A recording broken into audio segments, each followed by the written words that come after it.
but I'm going to cancel you.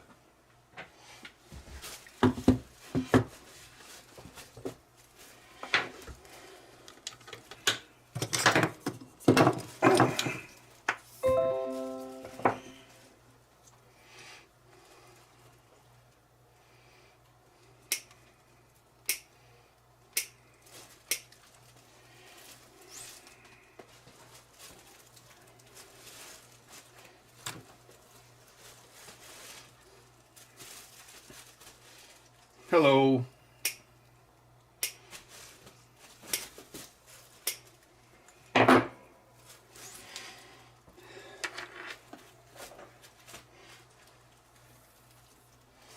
Hello, Steven. Did you get a Q-tip that you knocked over? Where is it? Where did it go? You're too dumb to figure it out.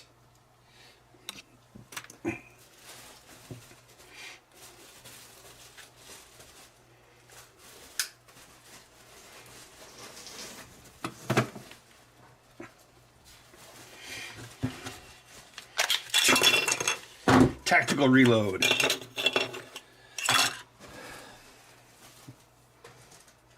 Cancel cat culture. Yeah. Let's see. So this person ordered 2 of these. I'm guessing they probably ordered a left and a right. It's probably like for some organization or something. It's a place in England called the Special Effects Foundry. They've ordered quite a few over the years. Although I don't think it was them, although it was from England.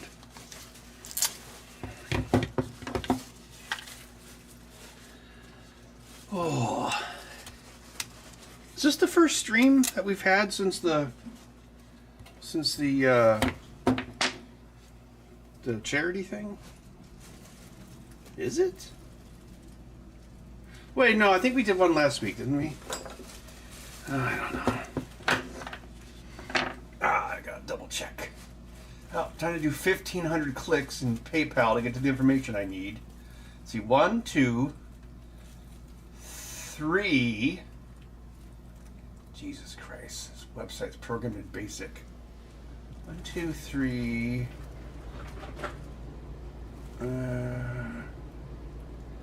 Oh, it only shows the last 5 orders. How useful. So 4, gotta click on activity. 5, all transactions. Oh, Jesus. 6, this guy's name. Okay, so that's a righty. Did you find the camera, bud? I'm guessing you probably do one of each. And no, he ordered 2 righties. Okay. I wonder why. I also run into a lot of people who buy like single customers who buy like multiple for like backups, or they leave them at friends' houses or something. Yeah, whatever. Then also sometimes you have like long-time customers, and it's like some of them are like what's the right more Cheeto-y might be a way to put it.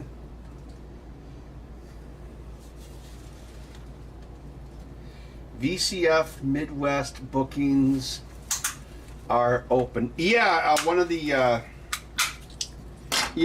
guys emailed me this morning, and I did book it this afternoon. So yeah, I'll be there.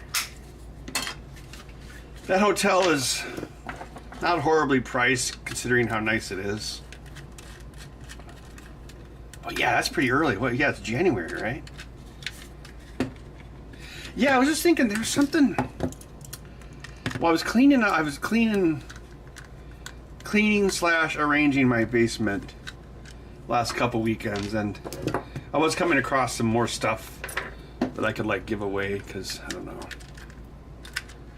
I don't need all this stuff. What's wrong? Well, there's nothing wrong with it. I'm building 2 single-handed controllers. So these are both right-hand models. And I did design a new D-pad on Saturday. So hopefully that's better.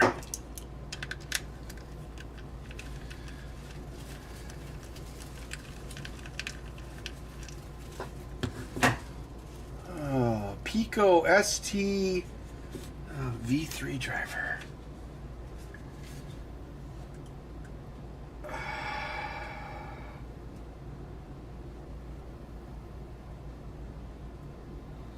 I am trying to remember what that is about.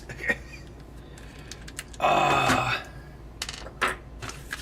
don't think I did. I think I was working on it. The first time... Oh, God. It's hard to keep track. The first time I did that project, which was 2023, so this will be the...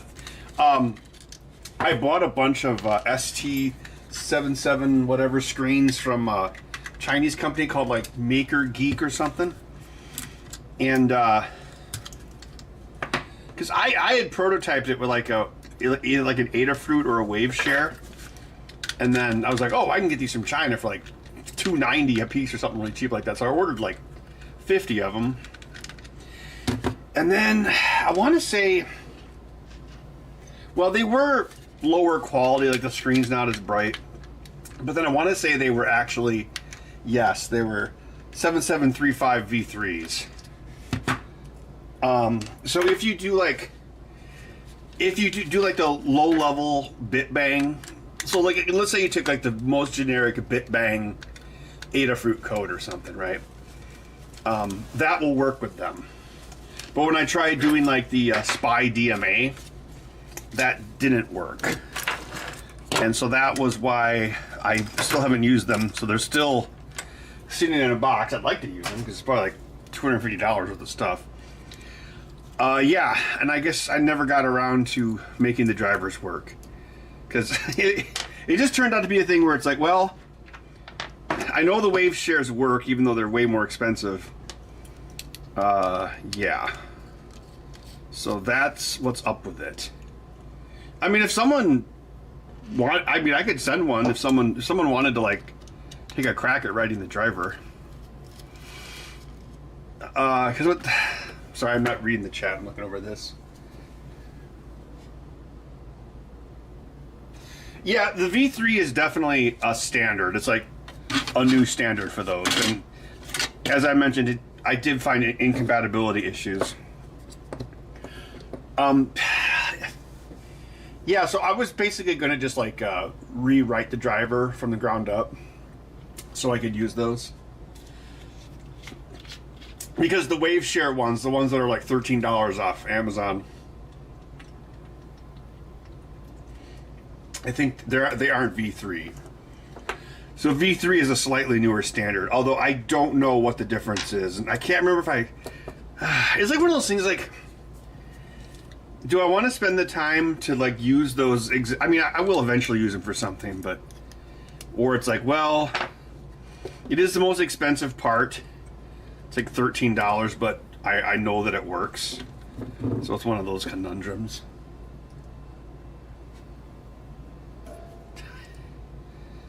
Well, Total MK, it's not that I couldn't get it working. I started it, but then I just never finished it.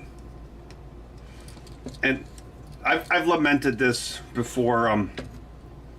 Now that I code full time, I have less desire to code for fun, which kind of sucks because I used to really enjoy coding for fun. Like all those years I was doing my show, like one of the things I would do like in my free time, because I mean I always like building things, but is I would code stuff, or I would program pinball machines like America's Most Haunted.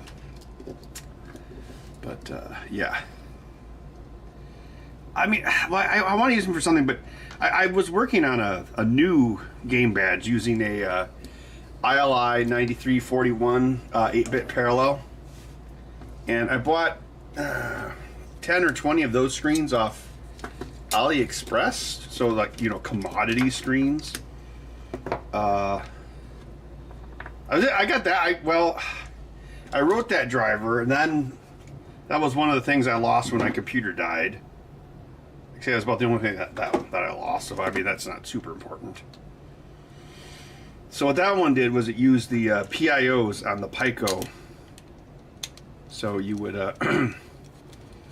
you would have a frame buffer, and then the DMA would DMA which is a high-speed memory copy routine that doesn't use a CPU. The DMA would send data from the frame buffer to the PIOs, which then ran their code, and then they would spit out the data to the screen. So like the ILI 9341. So the 7789 or whatever it is, that one was 1-bit serial SPI basically. The maximum speed is 60. It's like 63 or 64 megahertz. I think it's 63. And so if you have like the Raspberry Pi Pico, if you run that at 133 megahertz, which is the standard speed, then that means its top SPI peripheral is also is 1/2 of that, because it's always half of the system bus, because you have to have a rise and a fall. So that gets you almost, well, yeah, pretty much exactly 65 or 64 megabits per second. Yeah, but that's just a single bit. So if you get a 8-bit parallel ILI 9341, you can send the data at that same speed, but you can do it 8 bits at a time. It's not 8 times faster, but it's a lot faster. And that's why the Game Badge game only ran at 30 hertz, I think. Because I mean, there's enough time to send 60 hertz to the screen, but you'd spend way more time.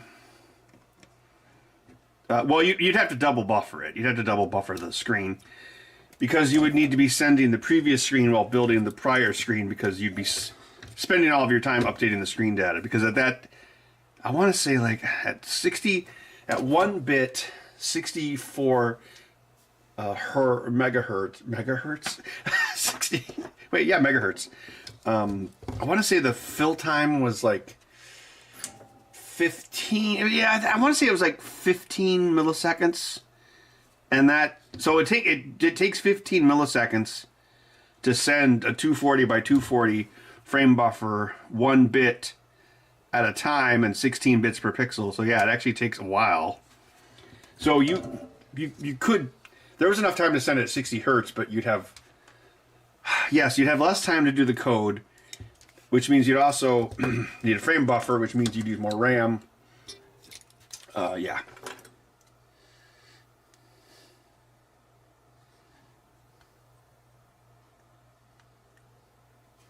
Yeah, Randall, I had some guy email me a couple days ago regarding that PlayStation thing. He asked me if I had any high-resolution photos of it. I assume it's the same guy. I mean, you should be able to make that, because that thing was basically just an off-the-shelf Sony CD player. It wasn't even double speed.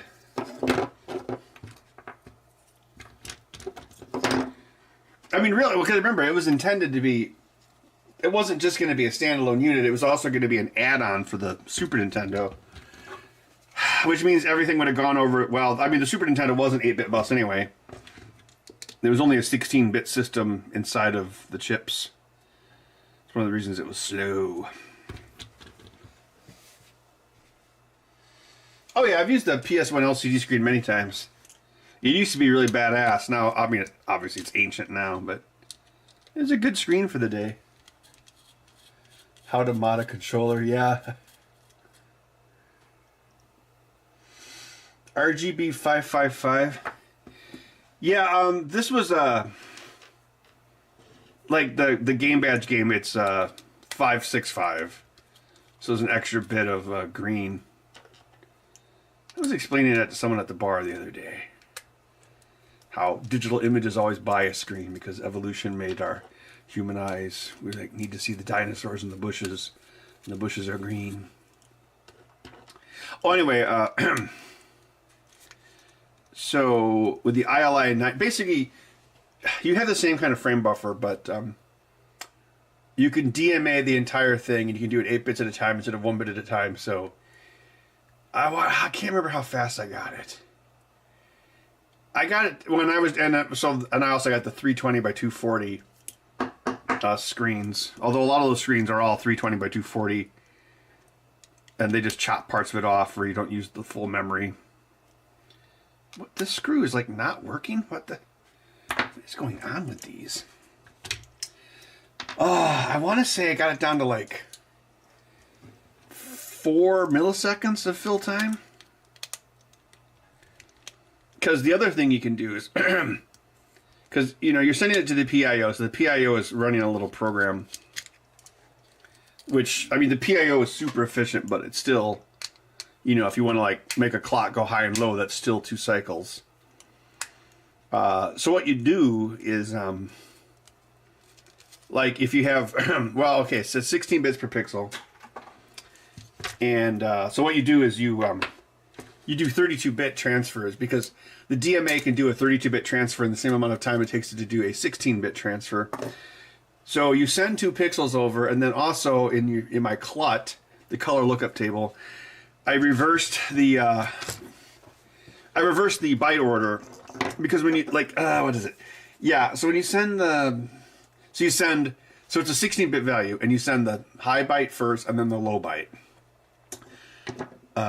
Yeah. So what I was doing was how do I put this? So if you've got something in memory, like most of these systems are little endian. So if you just go through the memory byte by byte, it will want to send the lower byte first, which is opposite of what the screen wants. So the trick that I did was I had the color lookup table, and it had all the palettes or whatever. And I was using a new palette system. This is like for Game Badge 4. I was doing like a new palette system. So what I did was, oh crap, how did that work? You would load a bitmap, it would scan the bitmap, and it would derive a palette based off of that. So you had like 256 colors per tile set. And then it would take those RGB colors, 24-bit colors, and then pack them into 16-bit color. So when it did the conversion, it deliberately it swapped the bytes. So if you would just directly send the memory, yeah, you send 2 pixels at a time in one 32-bit operation. So yeah, actually, well, yeah, that's even faster, because then you're sending, it's running at 64 megahertz, and you're sending 2 pixels at a time instead of 1/8 or 1/16 of 1 pixel. So yeah, it's a huge improvement. Okay, these are righties.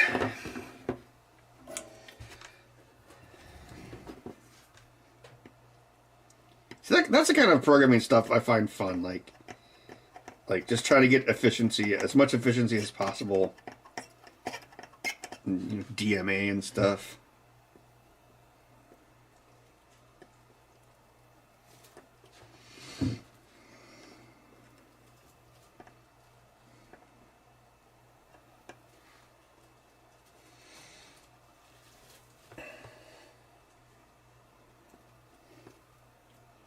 Raspberry Pi? Yeah. I'm working on a Super 8 film scanner that uses one. Although the libraries are kind of a mess. I got the high quality 4K camera thing. And a microscope that attaches to it. But then of course I'm like, if this was hooked up to a PC, this would be so much easier to develop for.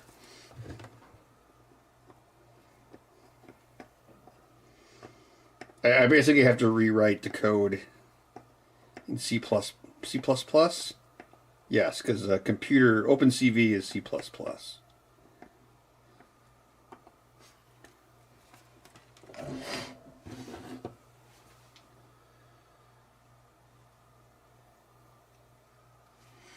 I haven't made any Raspberry Pi videos myself. I mean, we did a bunch on the show, but man, that was a long time ago. Those were like ancient Raspberry Pis back then.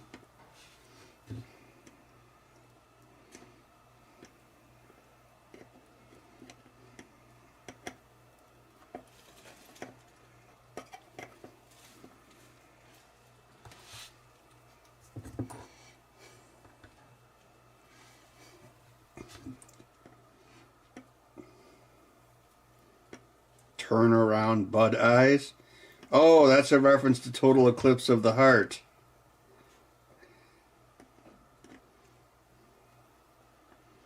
I was thinking about Total Eclipse because I was still doing the side quest in that Indiana Jones game, and I was like in Egypt, and it reminded me of that game from the 80s, like that first-person pyramid game, also called Total Eclipse, that ran at like 1 frame per second.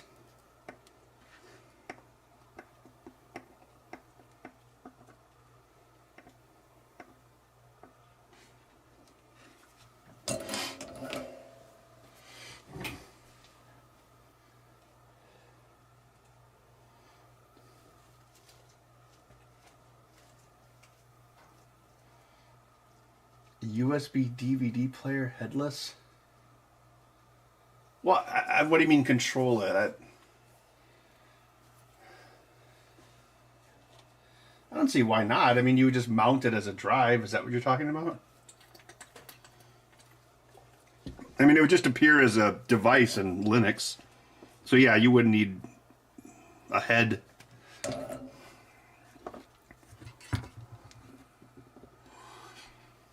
Where does it show up? I think modern Linux is it actually.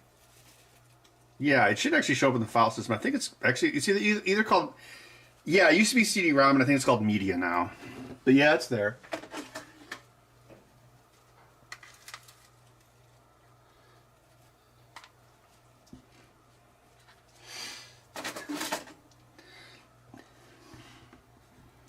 Oh, you should YouTube it. It's called Total Eclipse.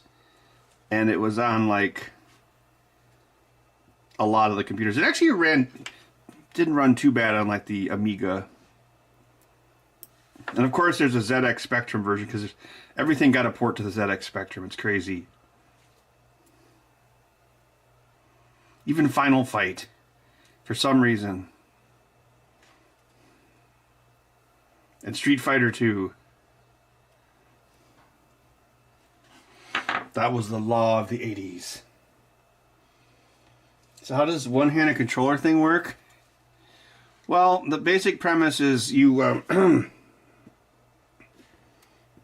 you duplicate.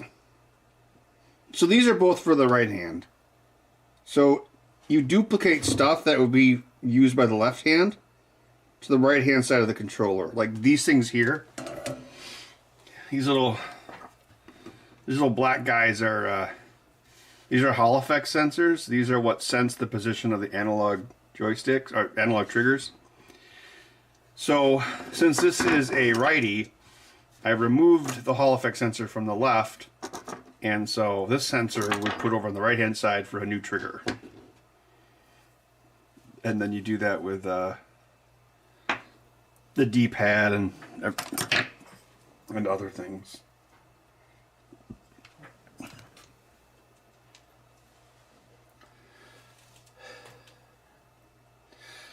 Back camera, I was capturing footage on my Xbox Series X to make a review. Yeah. I mean, I already beat the game. But it would be fun to make a review of it, because obviously, like, I'm a huge Indiana Jones fan, obviously. And the game is really, really, really good. It's like, I've been going back and trying to, because you can go, like, once you complete the game, well, actually, you don't even have to complete the game. Like, you can backtrack. So if you're in Egypt and you want to go back to the Vatican, you can. So at the end of the game, you can just kind of try to complete everything. So that's what I've been working on right now.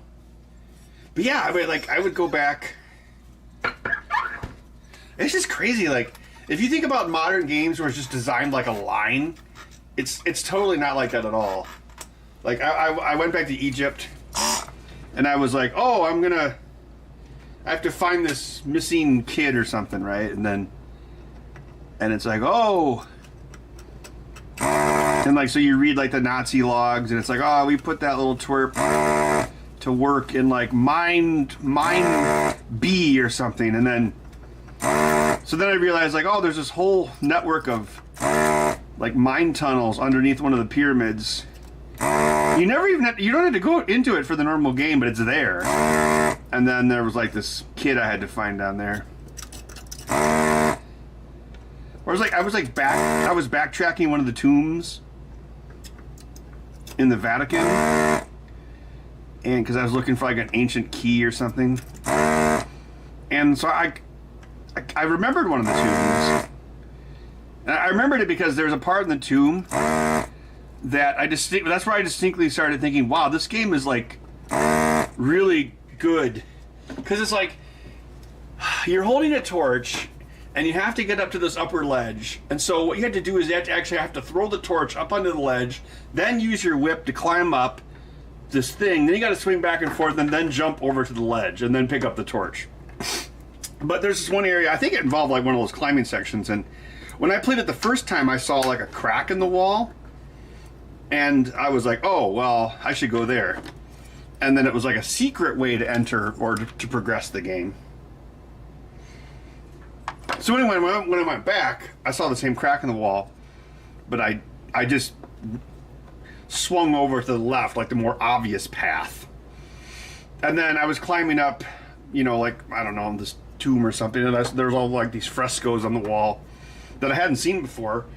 And then I get to the top, and there's like a statue, and Indiana Jones is like, Nike, the goddess of agility or whatever, because there's like a Roman statue. And I was like, I didn't even come through this way. First time I played this game, and yeah, it's nuts like that. There's so much frickin' depth. It's insane.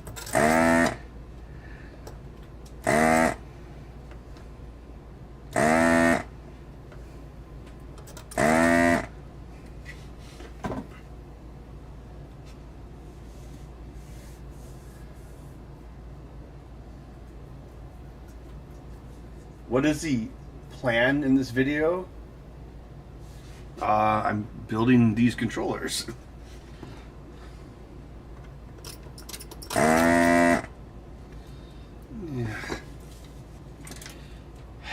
Do I need a new tip for this thing?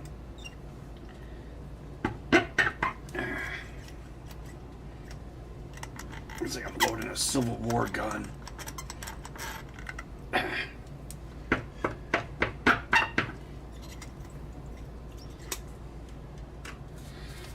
Blah, blah, blah.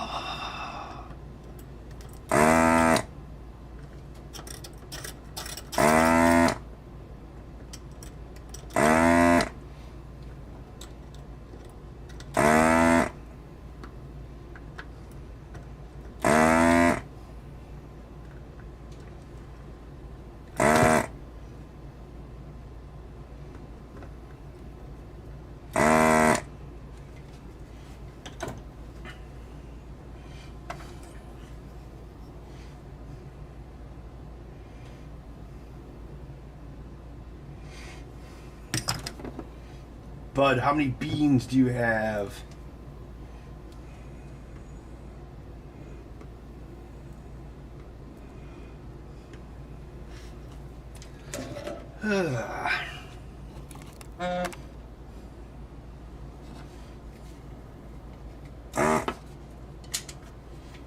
Is this clogged?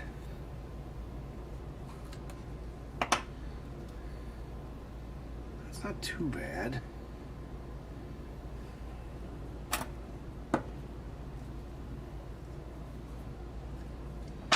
Yeah, I'll replace it anyway.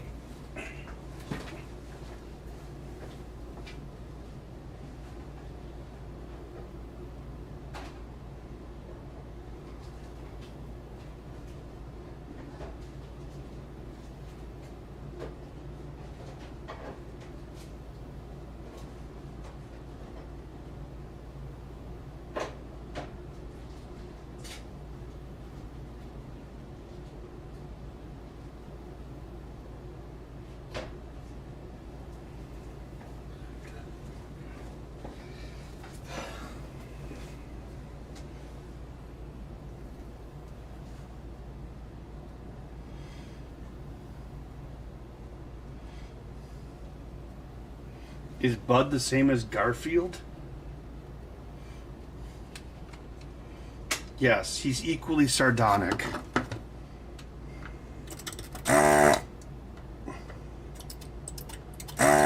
Bud, how do you feel about Mondays?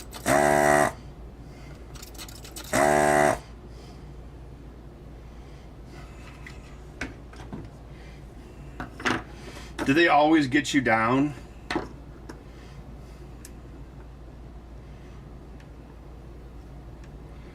Hanging around some kind of lonely clown.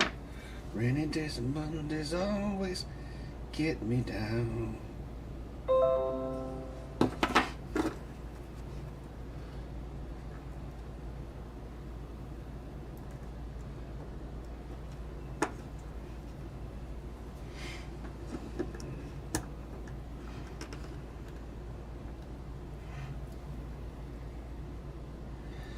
I don't think Bud would eat lasagna based off other things I've seen him eat or not eat.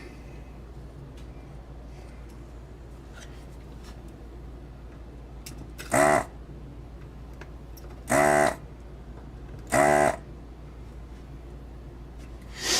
don't think he would eat that.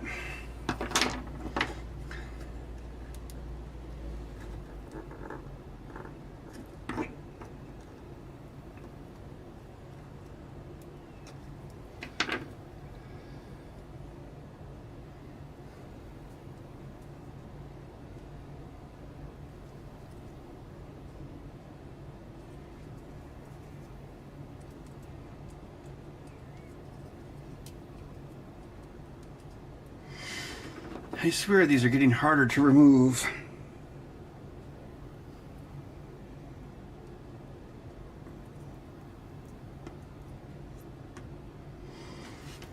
Yeah, Bud.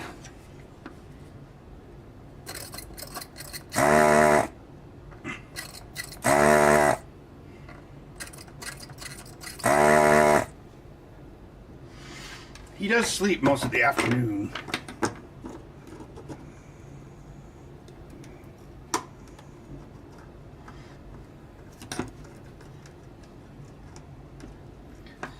Come on. Can't be too rough with these, otherwise you'll damage the vias.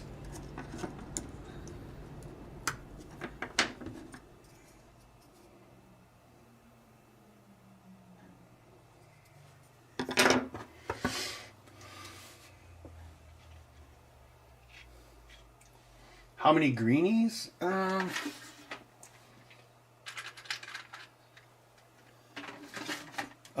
Gosh, I don't know.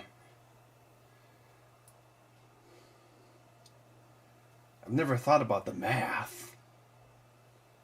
I usually give him like, I don't know, like 8 or so every other day. I made him a new greenie ball. So far he hasn't knocked it down the stairs. This one's bigger than the last one. I usually put like, yeah, maybe like 8 greenies in it. And then he has to roll it around and get the greenies to go through the tubes and come out. So he has to like work for it.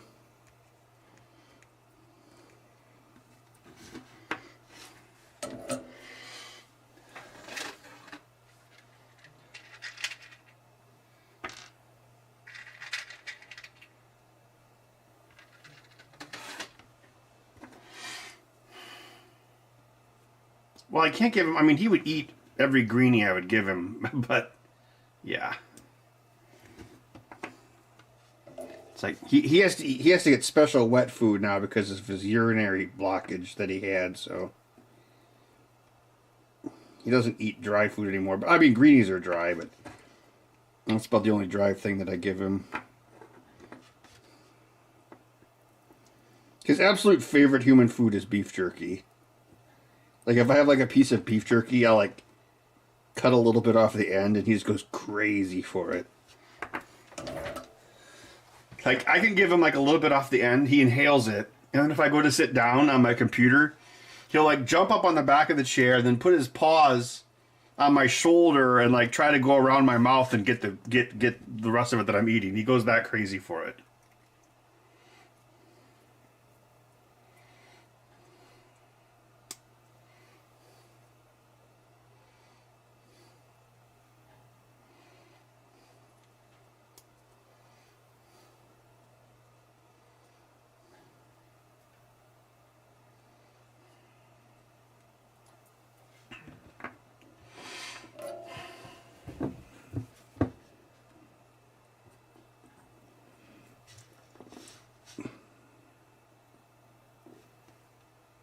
Yeah, when I first got him, well, that's when I was still working in here a lot, and yeah, a lot of times I wouldn't let him in here, but I don't know why I didn't.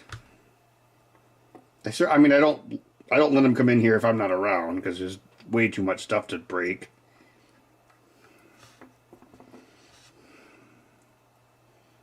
He's still whiny though. I mean, he's probably whinier than he was when he was a kitten, for some reason.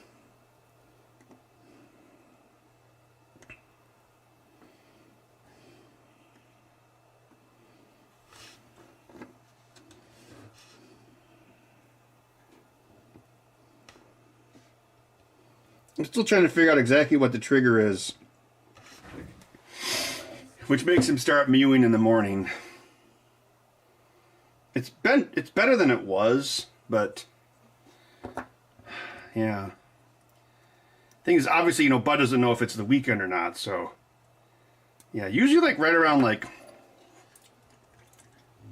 it's usually right around the time I get up, so maybe he knows. I don't know, but he'll start whining. Well, because if I wake up at 5 and take a pee or something, then I usually like have to like kick him out of the bedroom because he'll try to be awake, and then he'll like start scratching my bed or whatever. He'll sleep just fine in the bed up until that point, but then he's like, "Oh, I'm gonna wake up." Oh, thanks, Zeta Cod.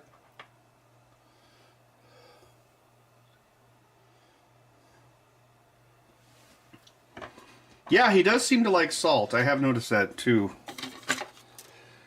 All right. So, this is the new D-pad, even though it looks the same. So, the gag is this one won't use glue. It snaps together. And then, more importantly, it snaps apart. And then this is TPU. It's got these press-in flanges to keep it from rotating. So this is rubberized plastic now. But this part, oh, and also there's little grooves here so you can get the tweezers underneath to do that. And there's that square gap. That's so you can fold up the cable. So let's do this. The inaugural run. Ow! You know, one food he does like is ice cream. So I could like eat a bowl of ice cream and then he'll like totally lick the bowl afterwards. I mean, I usually don't give him milk, but yeah, I think it was like last weekend. I like to make like breakfast, lunch on Sundays, so I made like eggs and bacon or something. And I gave him a piece of bacon, then he threw up. Actually, I think he threw up a couple times later in the day, which is weird because I mean he's eaten bacon many times. So I'm like, oh, maybe I shouldn't give this to him anymore. He's gonna throw up.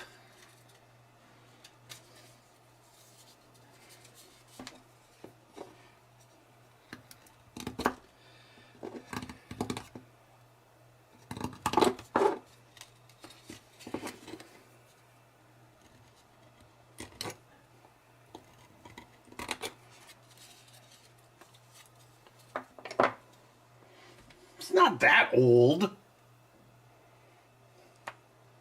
Well, it has Nikon batteries, so maybe it is old.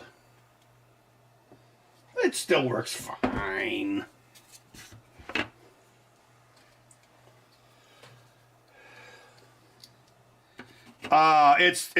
I've never seen him throw up a hairball. It's just throw up.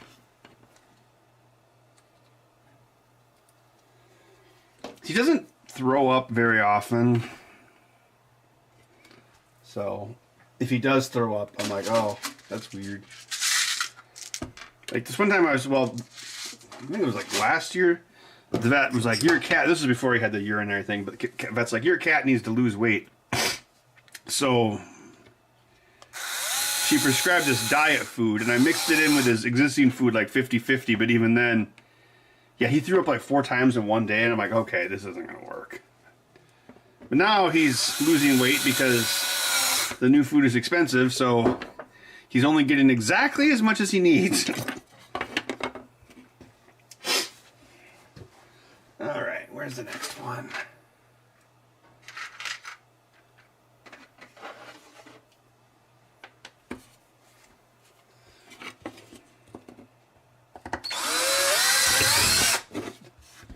Less danger? Well, except for the fact that cadmium is a very dangerous element. I mean, like, to humans. Yes, your Cybertruck won't blow up in front of Trump's hotel if it's made with NiCads. That was sus AF.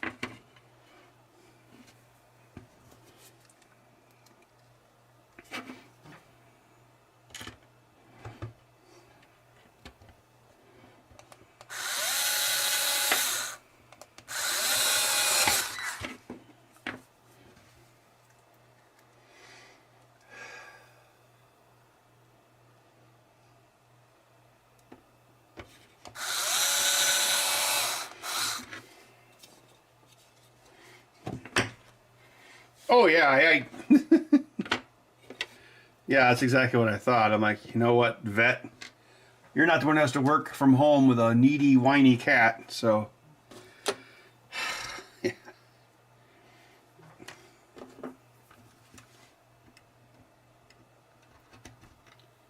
Wait a minute. That only has 4. Where's the rest?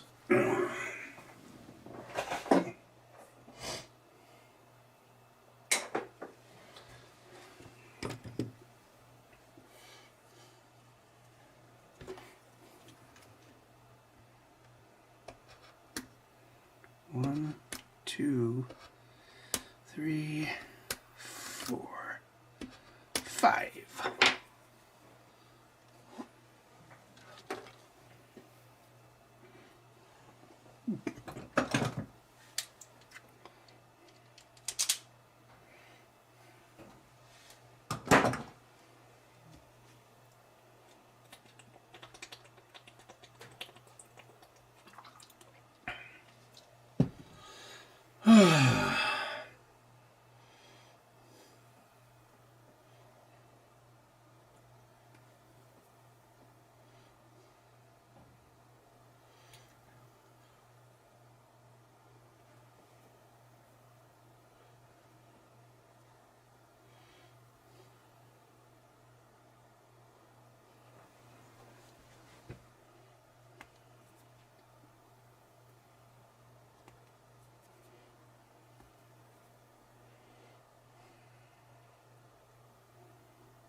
Uh-oh, he must have touched the nerve with YouTube.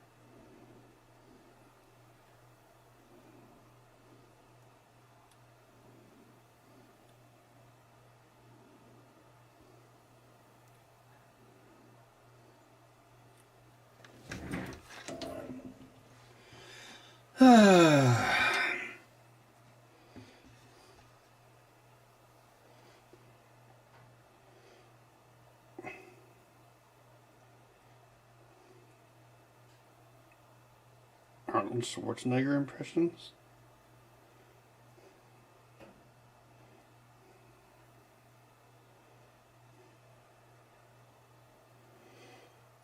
I shouldn't have made this with through holes. Pads would have been better. Hindsight is 50-50. Wait, 2020.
There was William Shatner impressions in the new Red Letter Media video.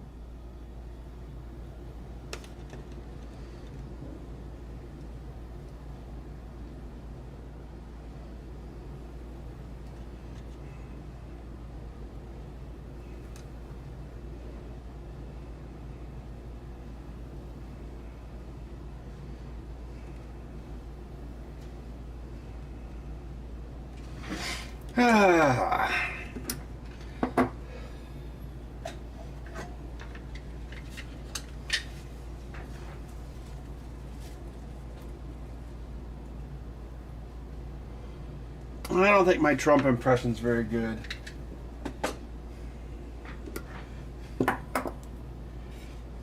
I did a decent impression of George W. Bush and Obama because they actually had the same kind of voice. So this should press fit now. You'd be like, let me be clear. The terrorists will not affect us. And then Obama would be like, let me be clear. The terrorists will not affect us. Like they kind of... They talked in the same, like, 5 words cadence. So I think I need to... Yeah, let's see. And they both said, let me be clear a lot. I mean, I spent all my time just trying to impersonate Sean Connery, so... So the idea here is, if you have this extra slack, then if you have to fix it, you can undo the slack and lift this up like this. So you'd be like, whoop, and then you could actually get at it without having to take it all apart. So that's why I put that extra slot there.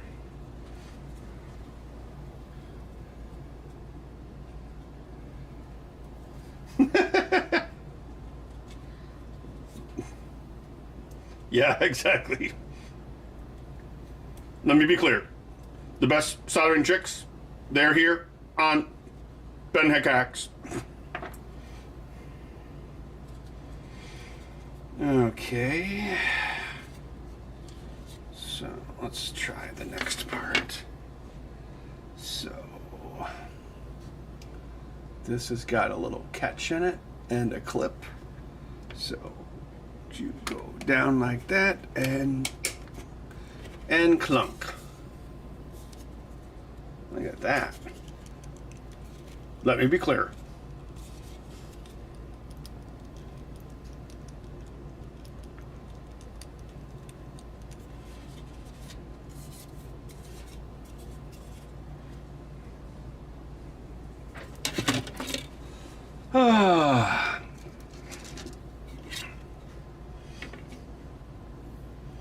Bud is showing one bean. Bean, Bud. Bud, are you a bean bastard?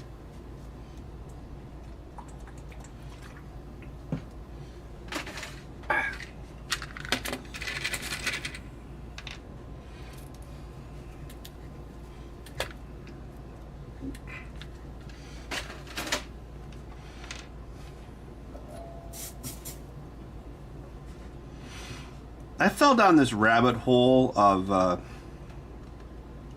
Orson Welles videos a few weeks ago, and I came across this podcast called the Tuned In Podcast. Maybe I already talked about this, I don't know. Well, someone mentioned William Shatner. And it's Jim Cummings, who has done like 5 billion Disney voices. And he was talking to Maurice LaMarche, who's also done zillions of voices. But probably most notably Pinky, or the Brain in Pinky and the Brain. And so anyway, he usually does Orson Welles impressions, but in this podcast he did a William Shatner impression, and it was fantastic. I think he was talking about the Rocket Man song.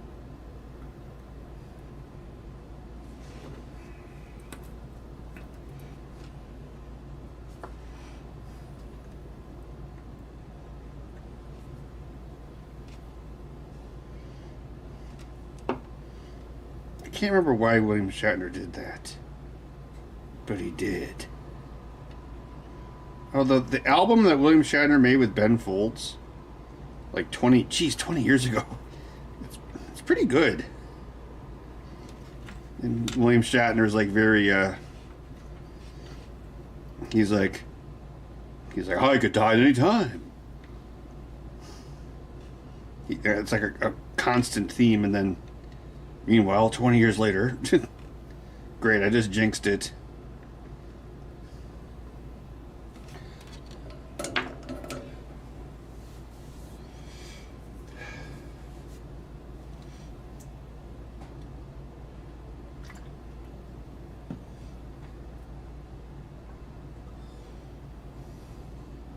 Oh, thank you, Mr. Hobo Bubba.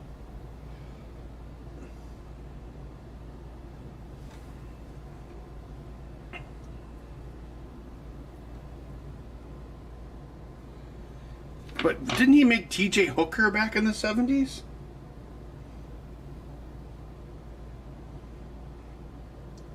Please, Gene, you've got to make a new Star Trek movie.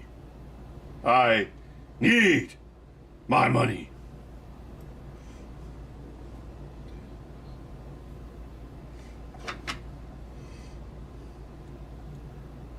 Very well. I will sing Rocket Man at your award show, but it's going to be done my way.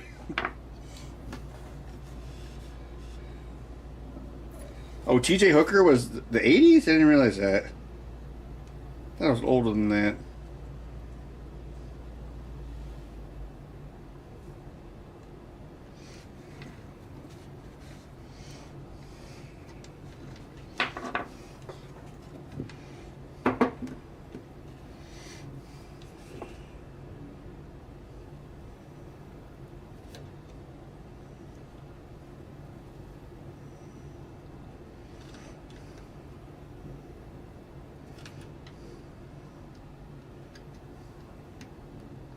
Maybe William Shatner, like, spent all his money on, like, dumb crap.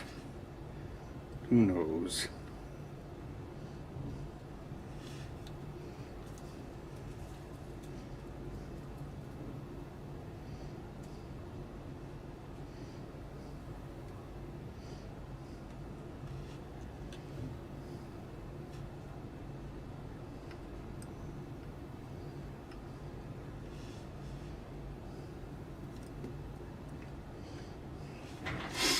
I mean, if you're an actor, I mean, you're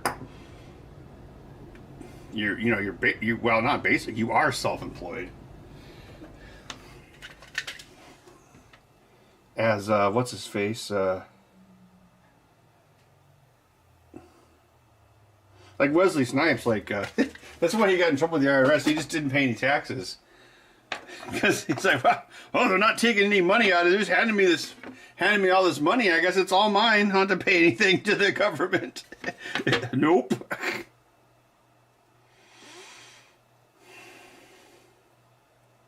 mean, I think they get, like, insurance through their union, so that part's probably better than just being a regular self-employed person, but still, I mean, yeah, you're technically self-employed.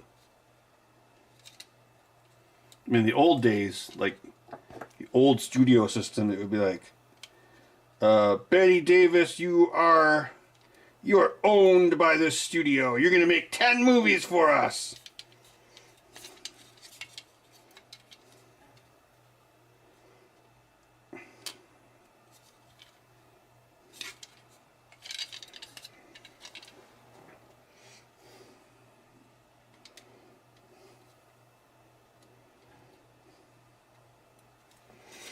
Yep, Wesley Snipes didn't pay his taxes, and then he went to jail, and then he woke up 20 years later, and all the restaurants were Taco Bell.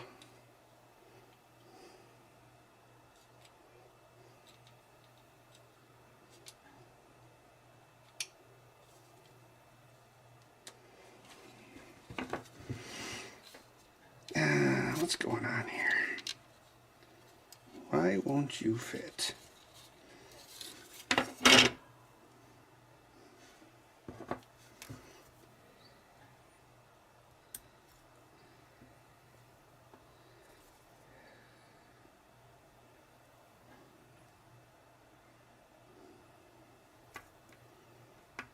Man, that's a tight fit.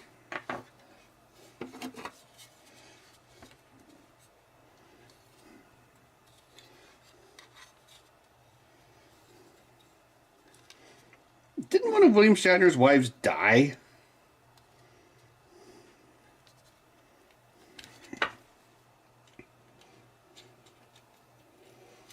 And like he forgot to call 911, ironically.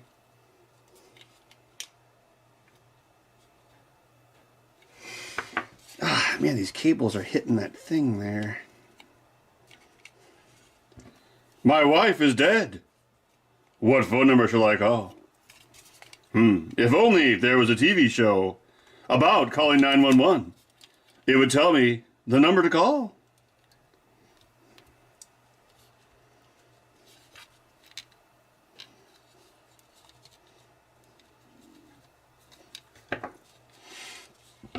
This space gap isn't as useful as I thought it would be, or as easy to use as I thought it would be.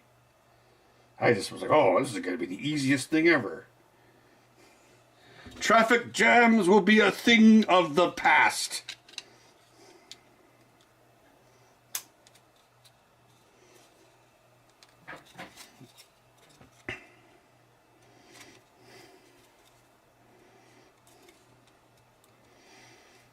I think about that every time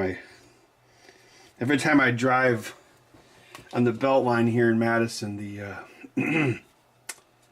intersection of Verona Road and the Beltline, which leads to Verona, where Epic, the healthcare software company, is, not Fortnite Epic. Wait, I'm sorry, not Jazz Jackrabbit Epic. They did all this infrastructure and put all this stuff in, and it's like, traffic jams will be a thing of the past.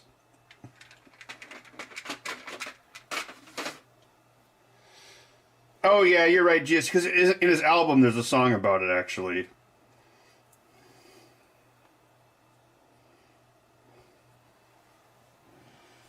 Alright, let's see if this works.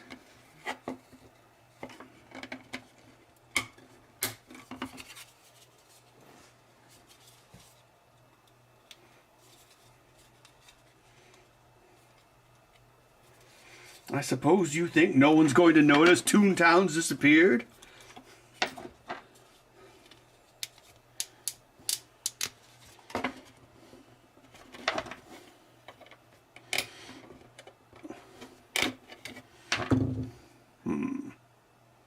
This one's a little sticky. Oh man, that just made me think of my Last Jedi review. Oh.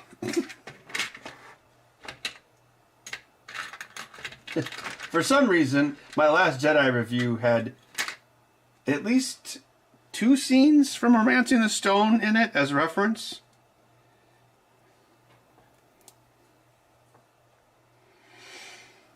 Yeah, because I was talking about subversion of expectations and how, you know, it can be satisfying, but it has to be interesting, and the payoff has to be, it has to have a good payoff. And the example video was in Romancing the Stone, where they go to the drug dealer's house and everyone pulls out their guns, and he's like, write us out of this one, Joan Wilder. And he's like, you are Joan Wilder? The author Joan Wilder? I have all your books. That was a great subversion. No. Not Epic Mega Games. Yeah, Cliffy B works there now.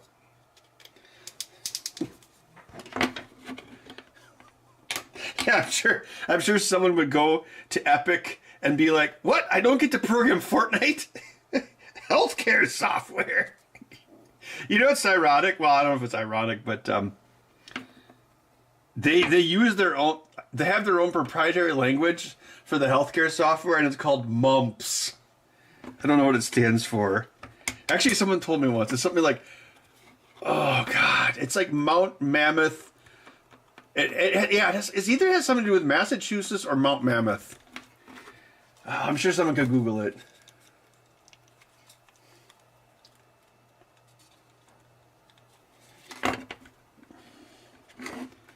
This one isn't making good contact. It's not even making first contact.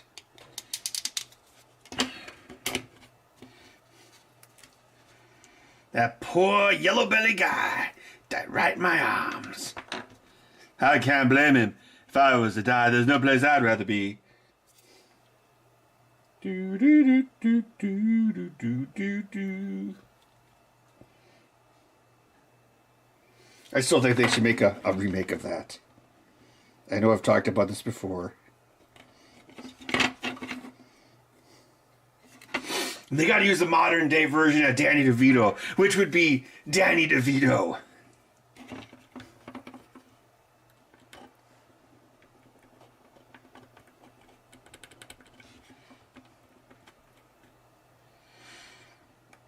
Oh, Total MK, you've never heard my brilliant idea for a gender-swapped reboot of Romancing the Stone?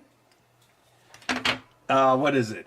Justin Long is the author. He's like this like soy boy in like New York, and then Michelle Rodriguez is the tough person in whatever country they go to, and then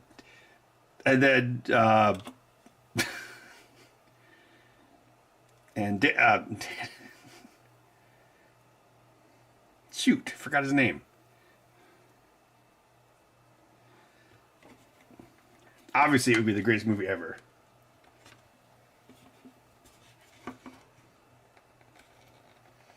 Danny DeVito gives birth to Arnold Schwarzenegger.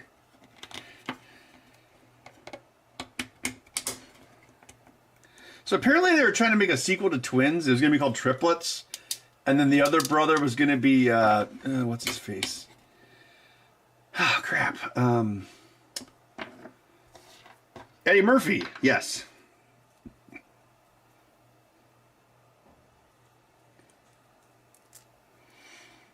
Man. Eddie Murphy, like, made a bunch of kids' movies and became a donkey, and then there was nothing left. All these comedians, like, they get Disney-fied, and then, yeah. Robin Williams is a great example.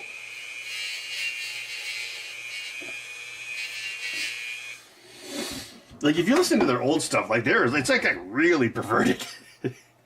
Let's see. Got some growing pains with this one.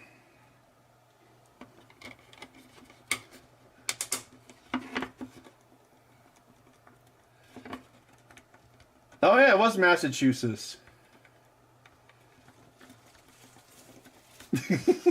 So it's like scum.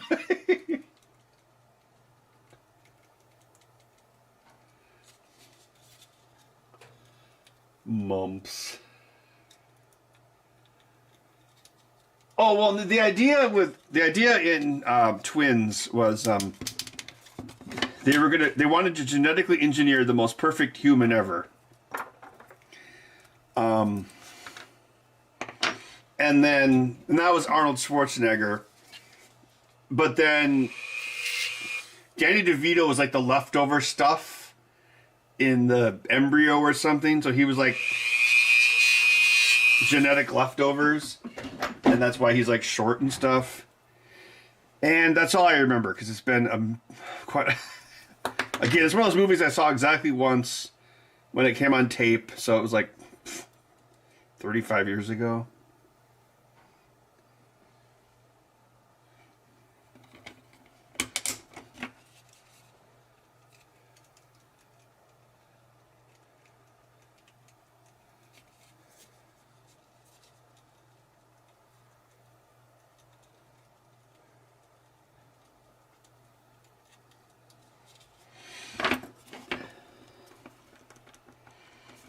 Well, Randy, I'm just trying to make sure these new D-pads work.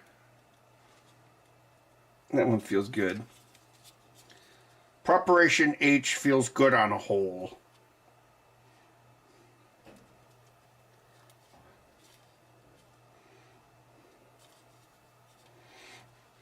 You know what movie I rewatched a couple months ago with Robin Williams? Bicentennial Man. It's like a really, really good science fiction movie. I don't know. I don't know if it's like appreciated by anyone, but I mean, I'd seen it before. Actually, well, no. Actually, the first time I saw it was only like 5 or 6 years ago. Yeah. I don't know. I mean, if you like movies about like robotics and science fiction, it's actually really good. It's not at all how they advertised it. And Sam Neill is in it. Sam Neill. That's like the actor that my mom loves. When I visited Weta, they had a Sam Neill dummy, like with all the perfect hairs, you know, they put in one at a time. And I was thinking, oh, I should bring this back to my mom. She'd love it. She'd be like, oh, Ben, that's naughty. That's probably what she would say.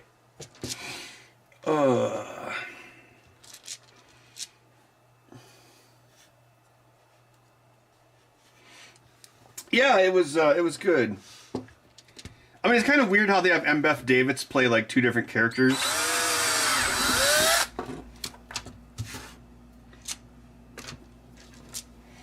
Obviously, M. Beth Davids is awesome because she was in Army of Darkness. It's like, this year I'm going to make Army of Darkness, and next year, Schindler's List. What of all those kind words we spoke in private?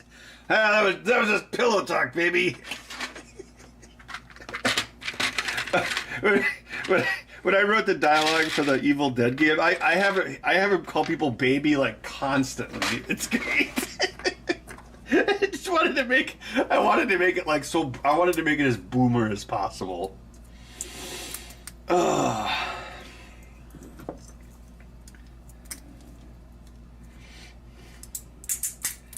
Like Linda says, Ash, let's run away together. Baby, you're not running anywhere.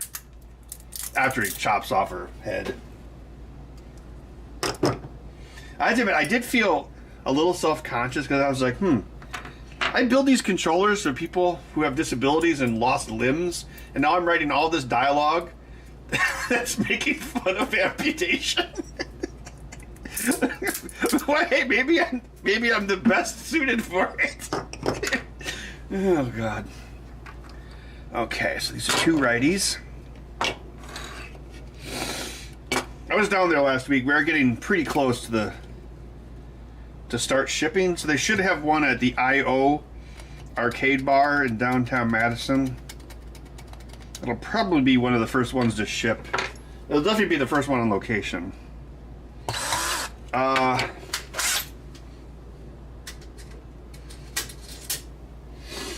don't know. Probably pretty soon. Probably like weeks away. I was down there last week doing some setting stuff.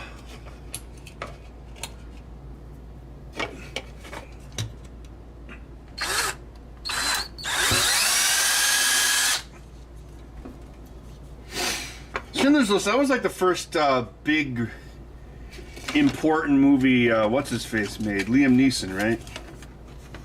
Yeah.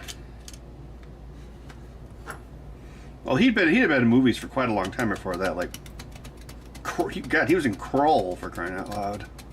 And of course, Next of Kin with Bill Paxton. If you've ever wanted to watch, if you've ever wondered what it would be like if there was a movie where Liam Neeson was a redneck with a southern accent and a Confederate flag in the back window of his truck, well, you don't have to imagine it. Just watch Next of Kin. Actually, there's a lot of people in that movie. There's like, he's in it. Patrick Swayze is in it. A very young, who's the guy from Zoolander? A very young Ben Stiller is in it. A very young Helen Hunt is in it. The Baldwin brother, who isn't a Baldwin brother, who was in the movie Serenity, is in it.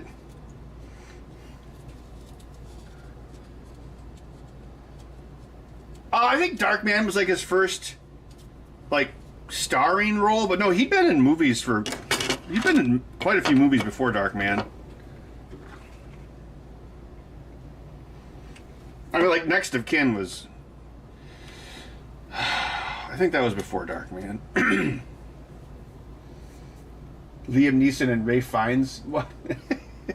Hey, they were both in Schindler's List too. That must have been extra confusing. Yeah, I could see how you could get them confused. Let's see. 6mm. 6mm. 2mm.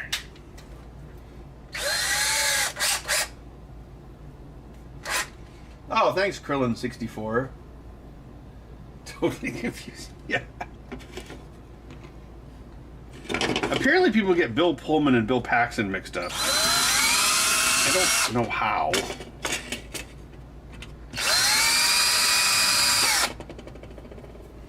I always get Jake Gyllenhaal and Ryan Gosling mixed up. They kind of look the same.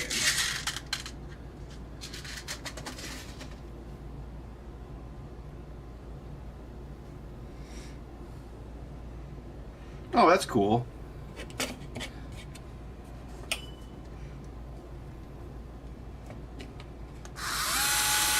Oh yeah, Francis McDormand was in Darkman as well.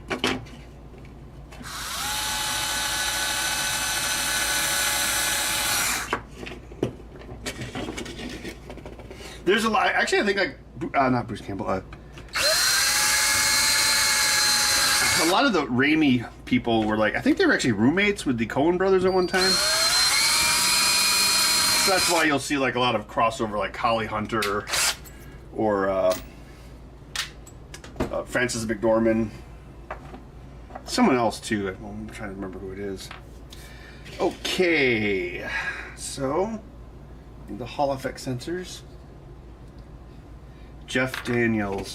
Yeah, see that one. That one seems like it'd be easier to get mixed up.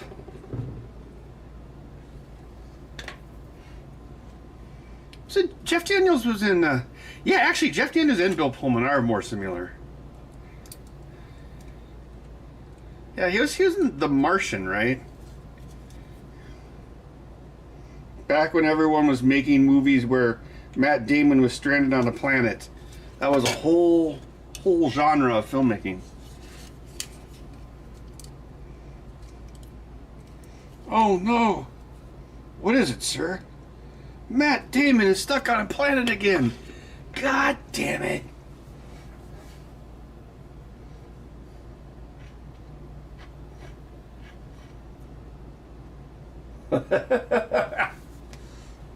Yeah, I actually had a lot of people think I'm Canadian. I don't know why. Probably the accent.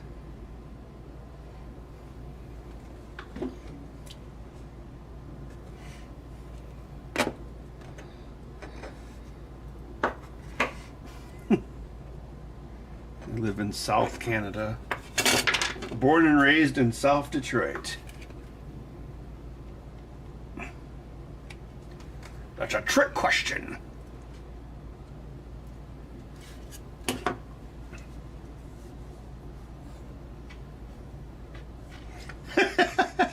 Matt Damon.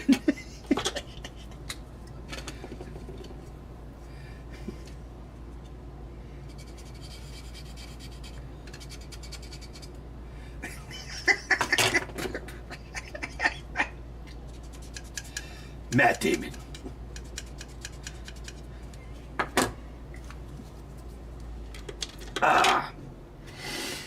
Okay, so we need the long guys here. Yeah, okay, we need one of these guys.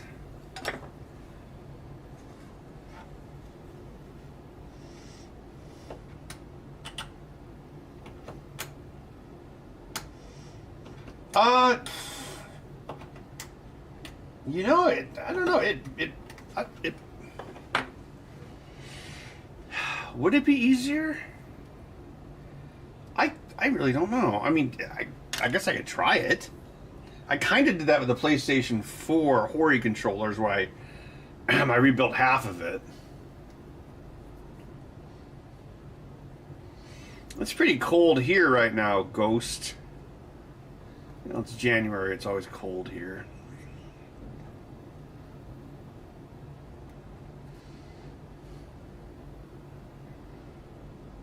Wait, Jeff Daniels was the one from like he's in like Dumb and Dumber and Looper, right? Yeah, I'm getting confused.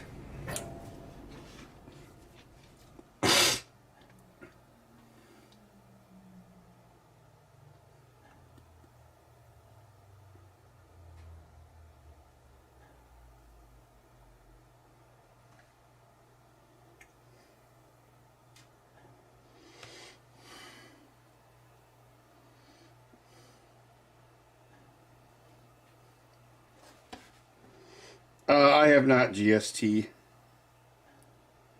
I've built things with Z80s, but I've never gotten into programming them. It sounds like a fun thing to try.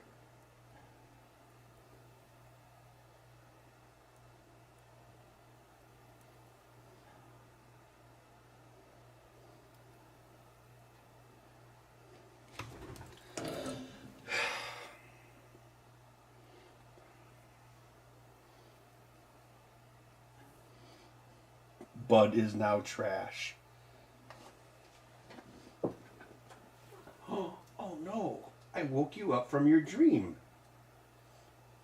Poor Bud.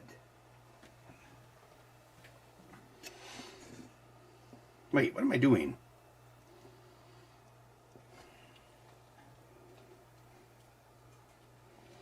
Ugh.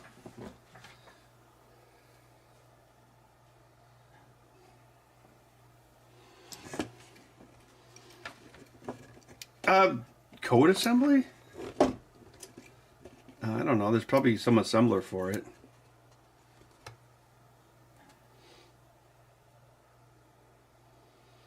Oh, it's definitely weaker than a mold. All the print layers are failure points.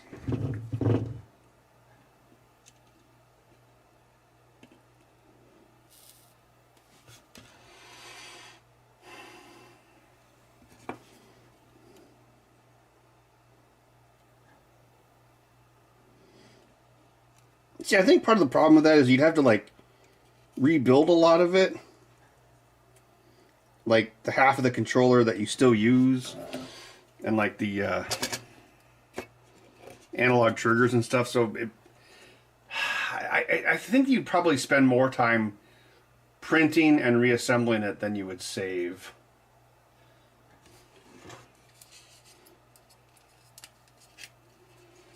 Yeah, it's like when Homer went to the alternate universe where it rained donuts.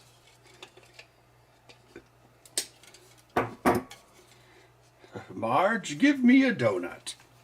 What's a donut? Ah! Oh, it's raining again.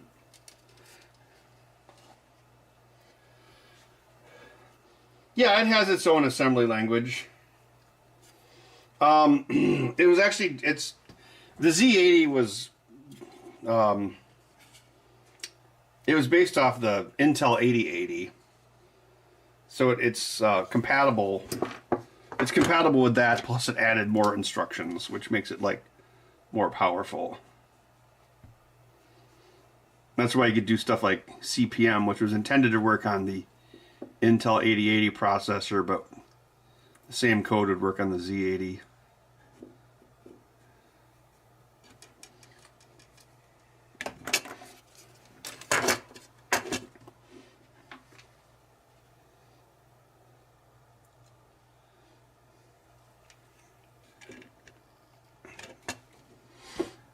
Oh yeah, Spaceballs. Barf!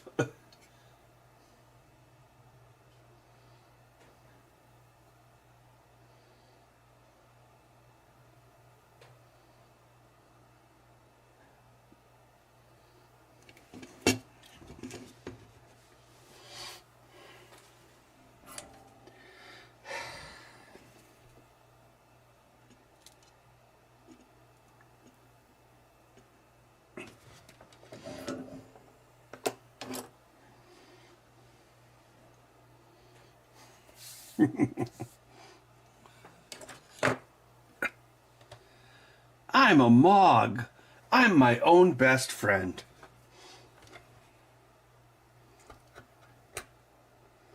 I hope they don't make a sequel to that. Just don't do it. Just stop. Stop. Get some help.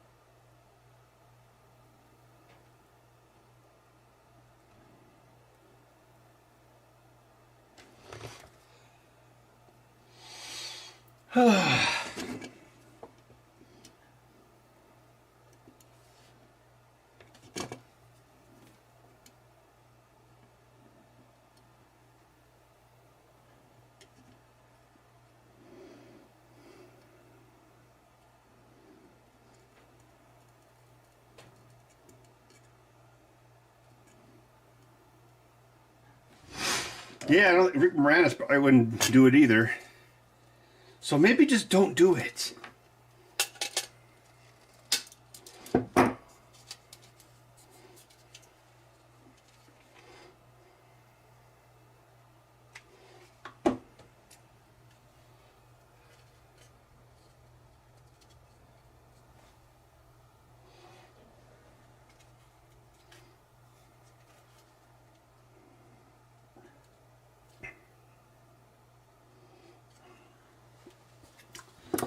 Okay.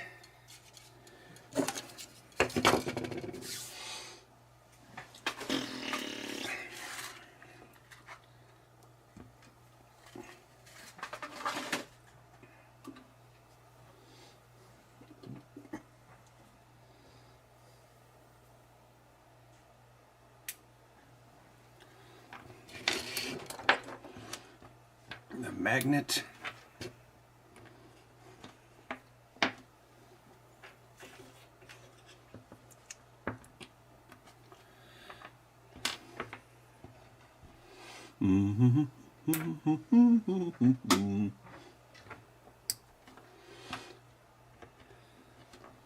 Bud, do you know where in the world Carmen Sandiego is?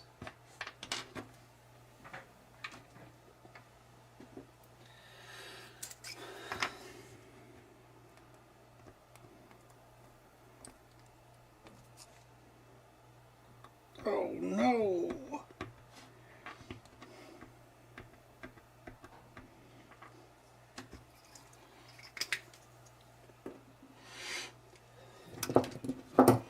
It's like when you cut a worm in half when you go fishing. Yeah.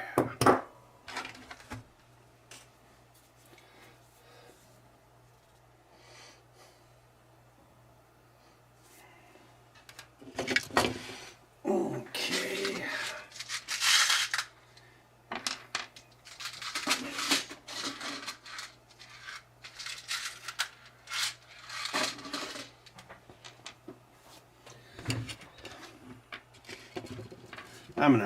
I'll be right back.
Where in the world is Bud the cat?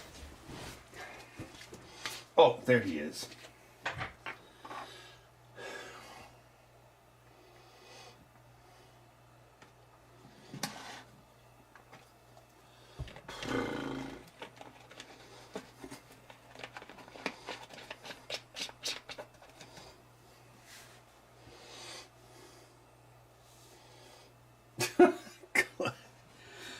Klutz is not my term, it's just a term.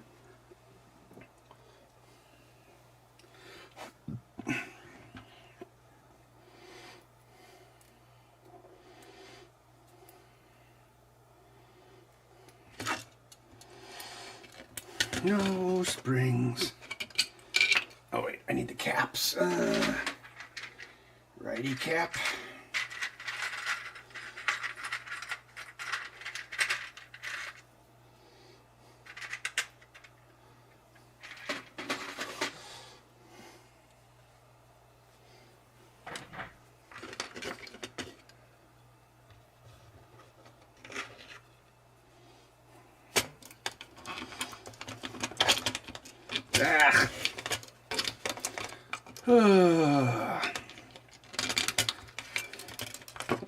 She's a sticky-fingered filcher with a taste for larceny. Oops.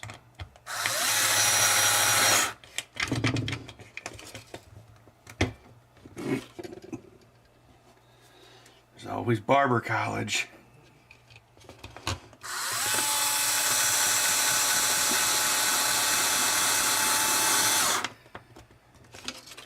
I don't fly. Too dangerous.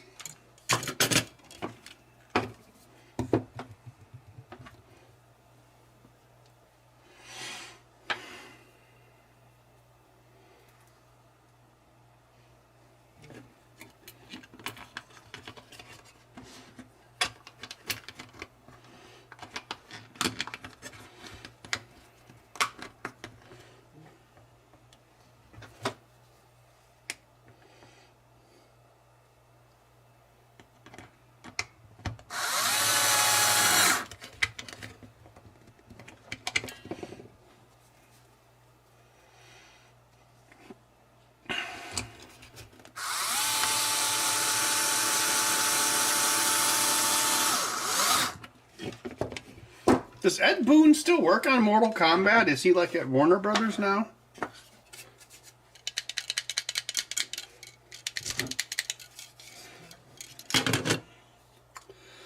Oh, where was I? Okay. Oh, I should have done this earlier.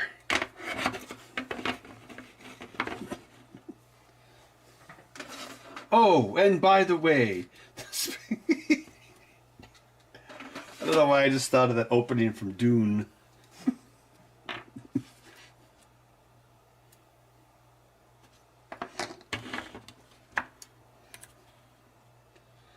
Like, oh man, this movie's really confusing.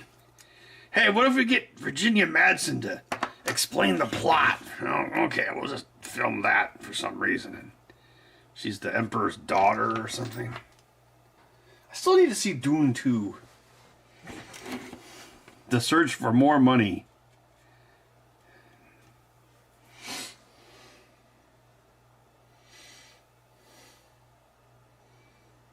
My end goal? Well, since someone said they wanted to hear more Arnold Schwarzenegger impressions, to cross my enemies and hear the lamentations of the women. Ha ha ha ha ha. No, I'm building single-handed controllers. That's usually what I do on these Monday nights. That and try to take over the world.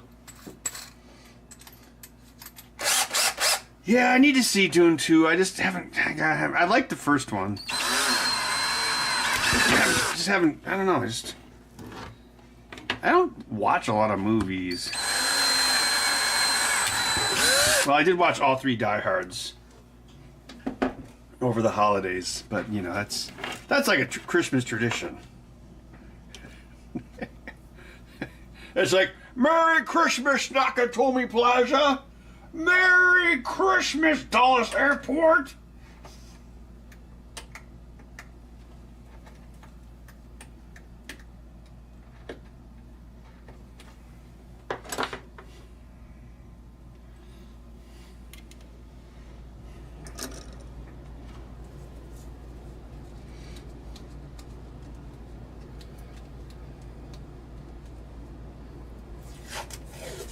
Yeah, isn't Warner's making like another Dune, like Dune something, like Dune Messiah or something?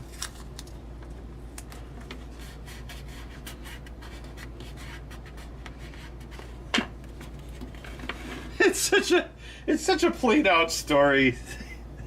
There's like so many. Oh wait, what's this? Oh, I guess I cut these earlier. Use them for next time. I don't do this every Monday. It just depends on if I have orders. I think I started doing, what was it? Maybe like in October or November? I was like, because I used to, okay, when I was programming the Texas Chainsaw game, I would do this kind of stuff on Mondays, and then I would program the rest of the week. But now, since we had a shorter schedule, I code full time. So for this stuff, I have to do it like one evening a week. So I just do it one evening a week. That way I'm not like working at night. I used to do that too much, but then, yeah.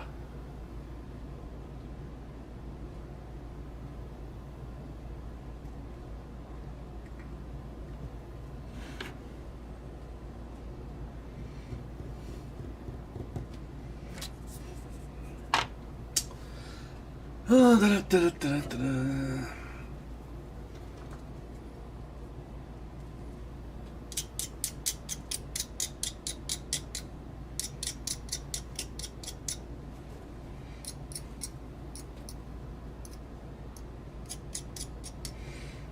You know, when I think about it, like, Dune was just kind of like a princess from Mars with an oil allegory. They just turned the oil into spice, and then just some John Carter of Mars. And boom, new story.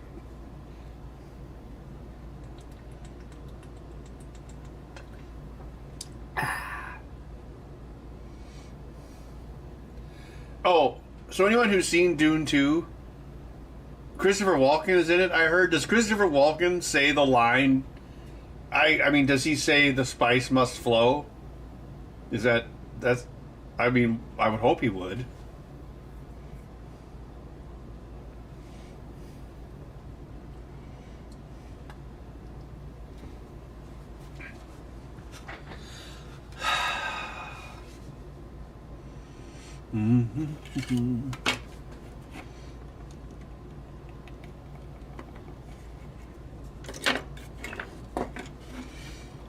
Yeah, Patrick Stewart was in that movie. And Sting. I will only make this movie if I can wear a diaper and milk cats. Oh, okay. Are we sure we want to let Sting do that? Marge, he's a good digger.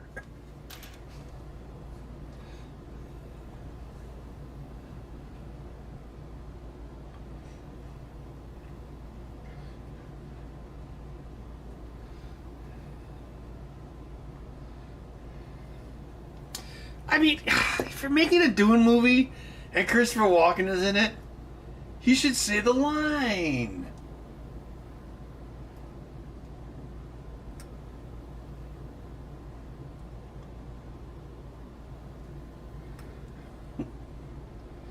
I shoved the spice up my ass, and that's how I held on to it while I was in a PMW camp.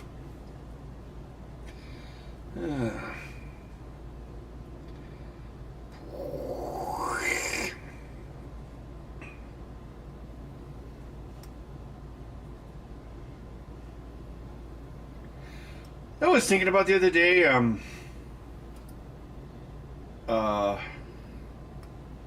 Battle... What did they call the movie version of Battle Angel Alita? Was it Alita Battle Angel? They changed it for some stupid reason. And then...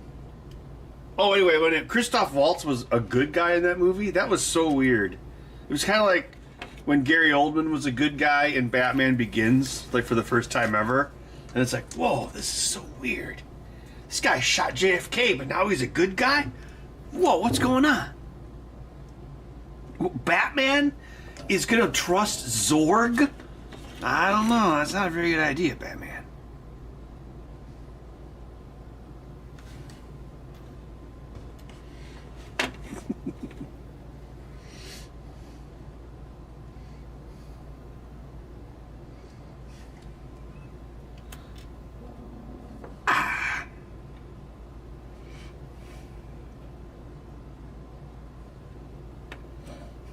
This case is empty.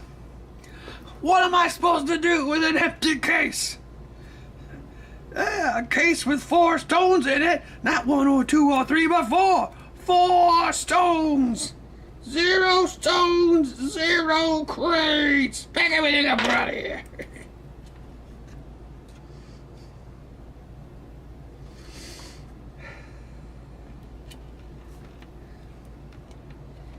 Yeah, it sucks about Bruce Willis. Apparently he made all of those fake movies because he was just trying to make as much money as he could for his family before it was too late.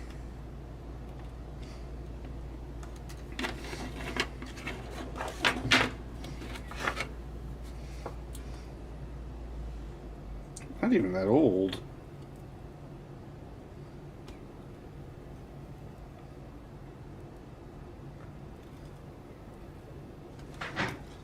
Oh. Okay. Yeah, I always thought this part would be the top failure point, but it's analog stick drift, which I unfortunately have no control over. I mean, if someone ever makes like a actual Hall effect sensor drop-in module, I would absolutely spend the money on it for these because it would save on repairs. But this would also break. So I beefed it up. It used to be flatter, but I beefed up the base because it would crack here.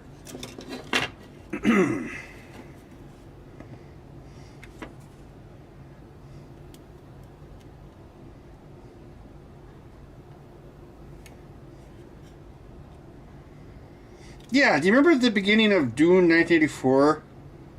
And they clearly shot the footage with what's-her-face after the fact? Because the test screen was probably like, what the hell is going on? And she starts like giving like a plot dump. And then the screen fades out. And then she's like, oh wait, but then it fades back in. And she's like, oh, wait, by the way, I had to tell you one more thing. And it's like, I think it's like, my father is the emperor or something. And I think she actually says the line, if I'm not mistaken.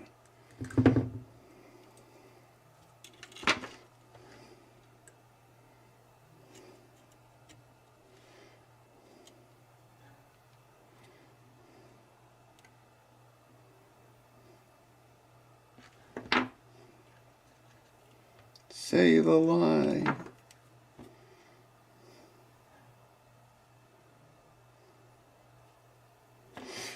There we go.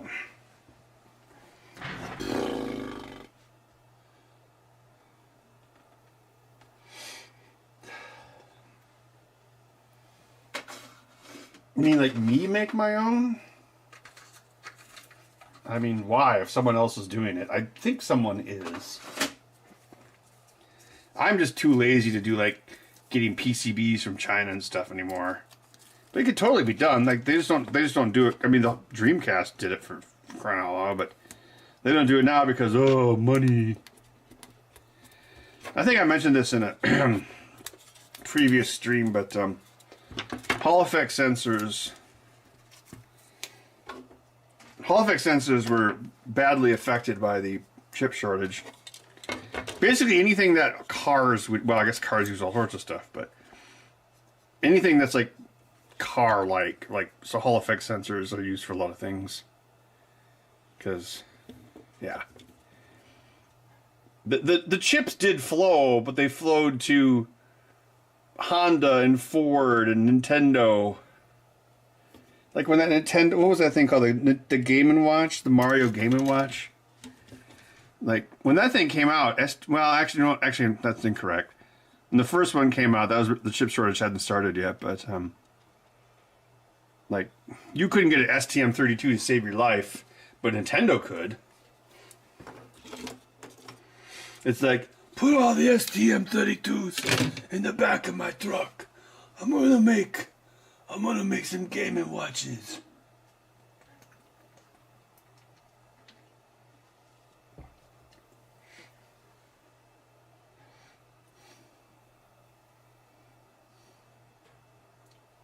Forever's gonna start tonight.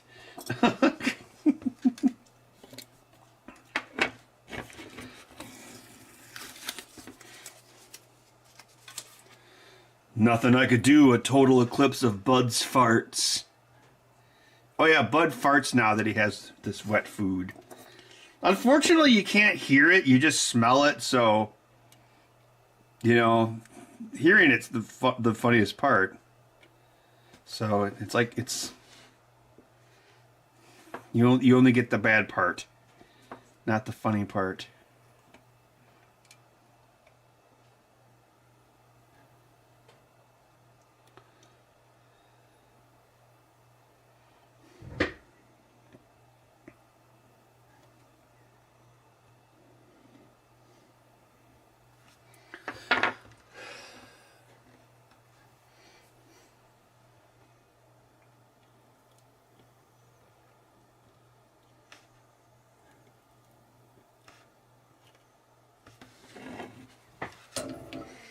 Randy, you mean Watto?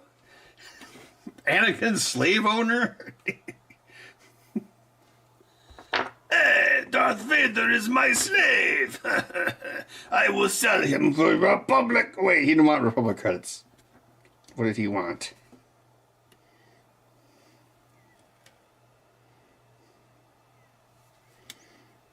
Hey, that also had Liam Neeson in it.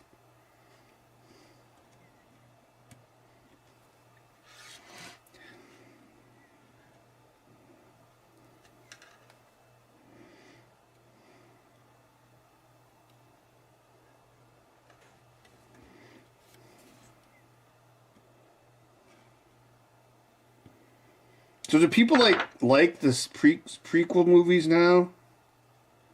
I don't know if there's been like some sort of... I think young people always liked them. Because, you know, George Lucas is probably like, I know ultimately these movies are for kids.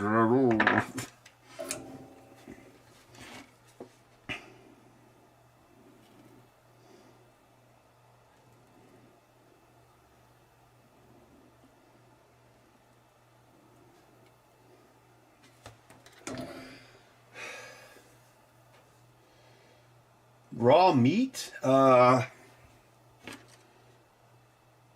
I mean I've given him like leftover bits of steak and stuff. I mean he definitely eats that, but I don't know. I guess I never thought about. I mean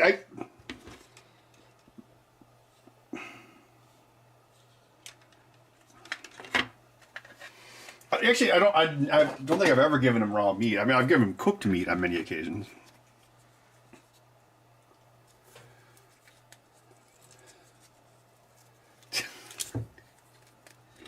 The Last Jedi review, is that what you mean? No, I don't think I have any other accounts. Well, no, I don't have any. I don't have like a Rumble account or anything. But I don't know. Yeah, that's too bad. I guess I probably spent like 20 hours editing that video. And it's like, oh, all these moments will be lost. Like tears in rain.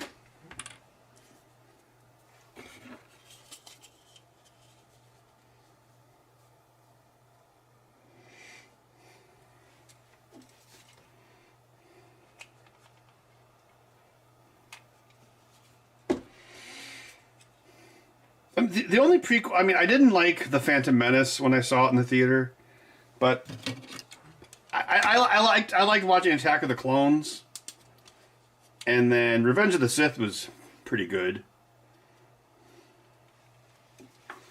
I think people consider Attack of the Clones to be the worst one now. Although, I just say, I've never seen a movie theater go so nuts as to when Yoda pulled out his lightsaber.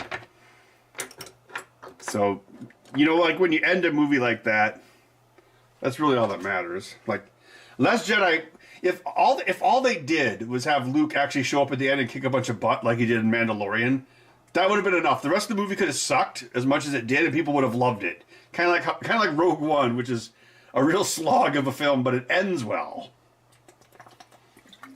That's the key. Jar Jar is the key to all of this.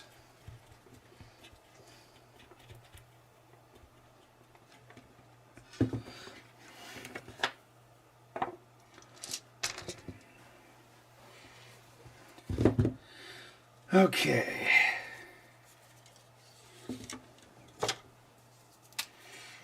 Yeah, I mean, the prequels, at least, they did, like, original stuff. Like, they had new ship designs. And they had, like, different characters and different creatures. And it was more original.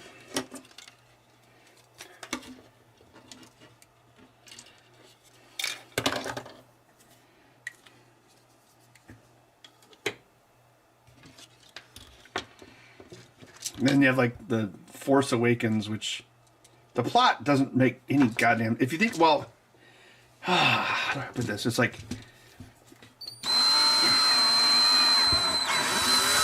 It's like you need some politics in Star Wars. Maybe not as much as, like, the Phantom Menace had, but... Because they didn't even bother explaining the First Order. It makes no goddamn sense. No... It's like, hey, remember that time that all the Nazis that escaped to Argentina built a giant planet-sized weapon and then took over America? No, they didn't, because they were done. It's like, how would you even do that, man? Because, like, well, again, Lucas pulled from history. Disney Star Wars only pulls from Star Wars, so it's inbred. Because, like, I mean, I don't know.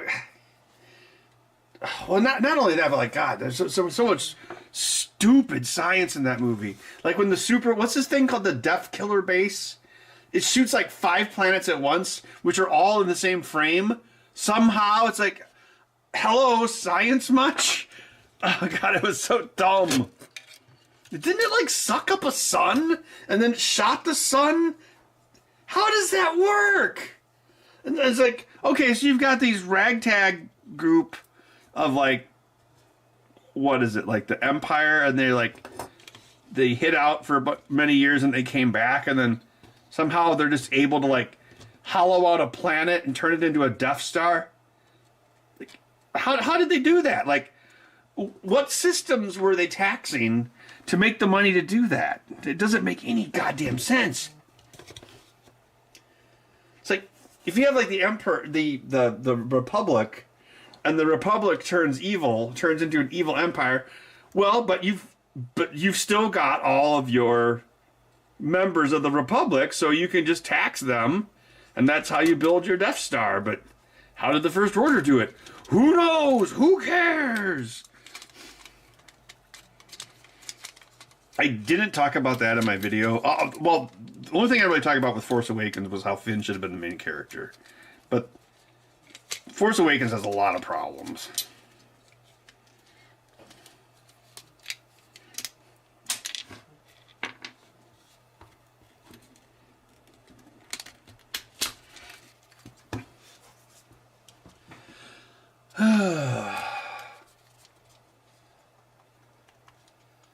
They used robots and you don't have to pay robots. Well, I guess that's true. Technically, in the Star Wars canon, they're called droids.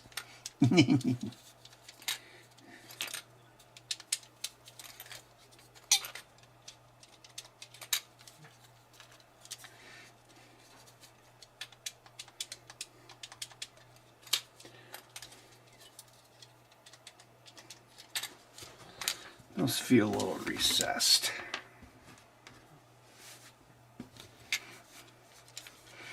You ever watch the Darth Jar Jar videos on YouTube? It's pretty compelling.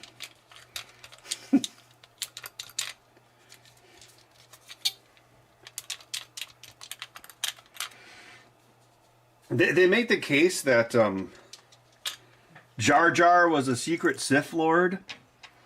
The main thing is you see...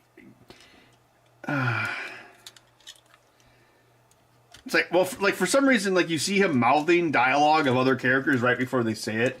Like he's somehow causing the people to say these things. And then there's a lot of times where he does like a force wave. And, you know, there are no accidents in CG.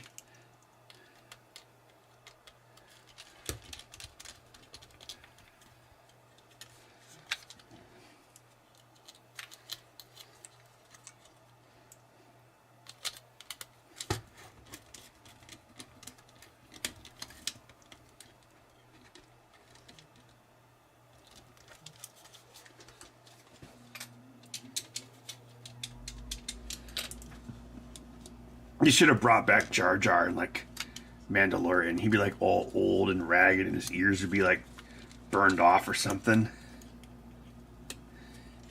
And he would be like, I must atone for my sin. I was the Phantom Menace.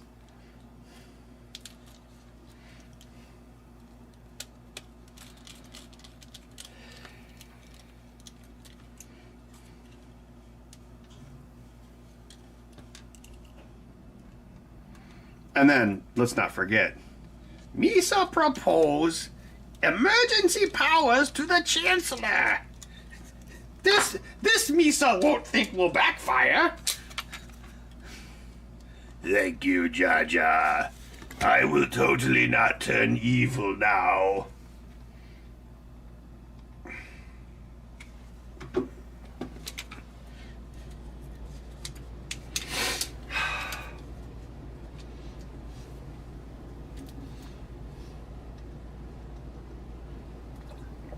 The nuclear explosion in the fridge. Oh my god. Well, which part? Like the fact that you would have been vaporized, or the fact that Indiana Jones would have died 10 times as that fridge like rolled over and over and over? Oh god. Ugh. You know, the new game kind of redeems Indiana Jones, thankfully. You know something else that always bothers me in movies, and it's super common?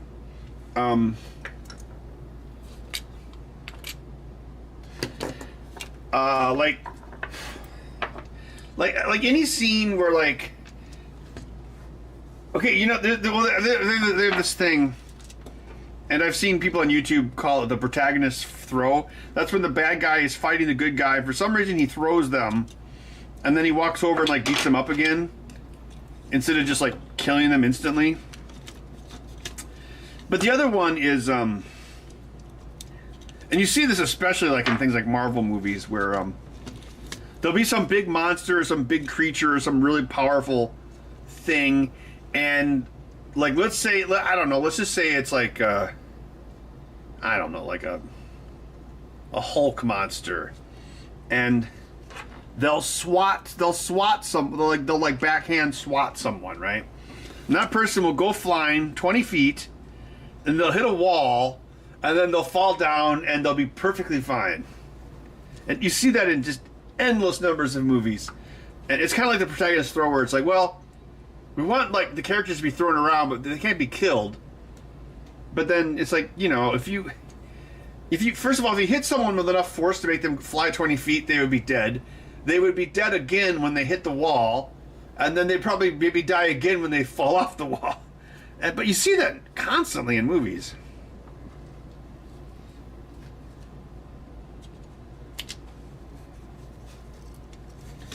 All right, so we need this guy.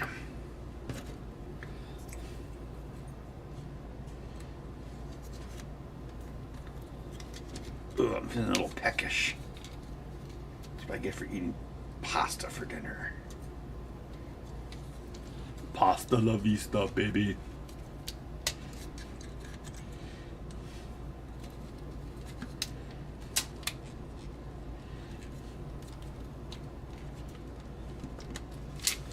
Elon Musk's AI became self-aware at 2 a.m. Eastern Standard Time. In a panic, they tried to pull the plug, but they couldn't. Correct.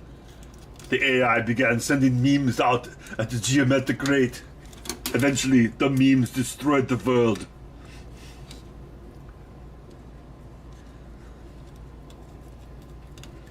There, another Arnold impression for you.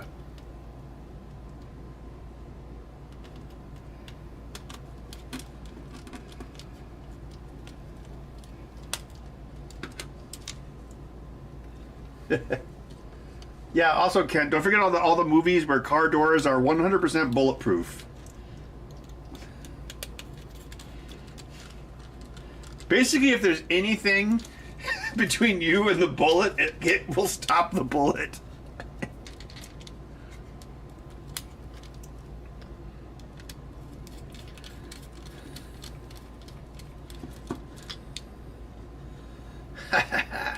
No more table. Next time you should want to kill somebody, don't hesitate. Thanks for the advice.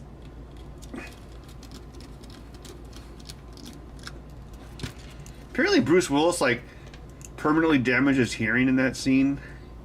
Like when he's laying on the ground and he's got that gun right next to his head and he shoots that guy like 20 times, of course. And I guess he wasn't wearing hearing protection for that shot, and yeah, that would be incredibly loud.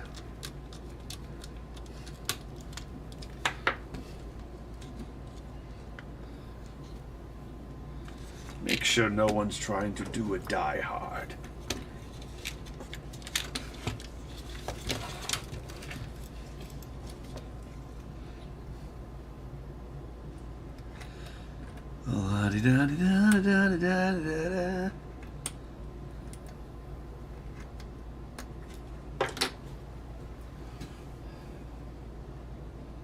Oh yeah, I hate that one, Dave. They still do that too. It's like you can't light gasoline with an ember.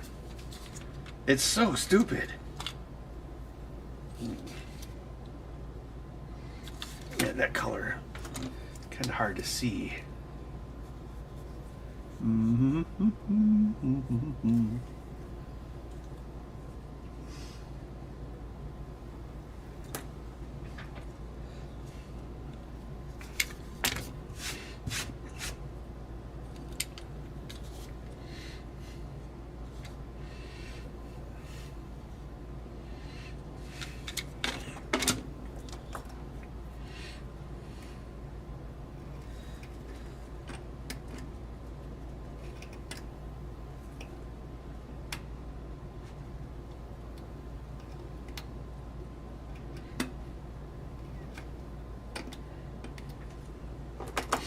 You know, one thing I think is fun to do with AI is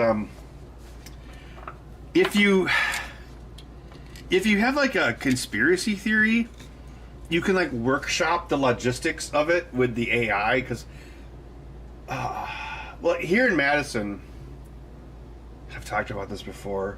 It was actually the basis of the Bud video game. Like, they're putting up like mixed unit or mixed use apartment buildings. Like, they're all over the place. It's crazy.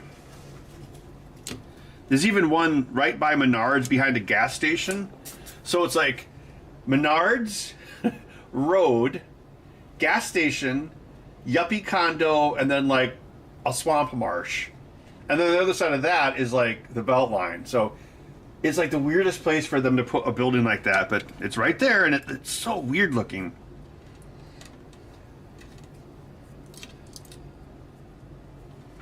But anyway, so I was like, I like looked at some of them online, or like I was looking at some of them on Google Earth and getting like the square footage, and then I was like double checking the math with like AI, because I was thinking about not just population density but tax base.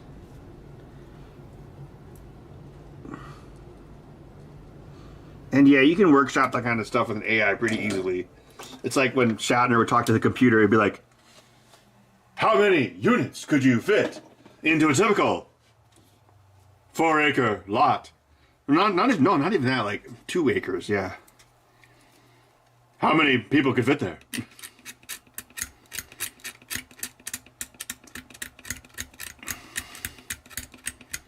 So then it's like, okay, how many people would fit there?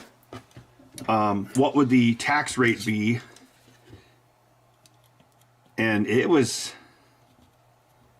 pretty staggering. It was something like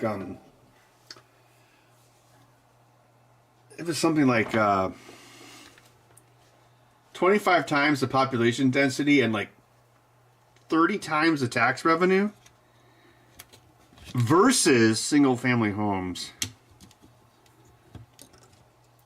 So there's also other things in the news that kind of made me think about that sort of thing. Right, watch out for the YouTube AI.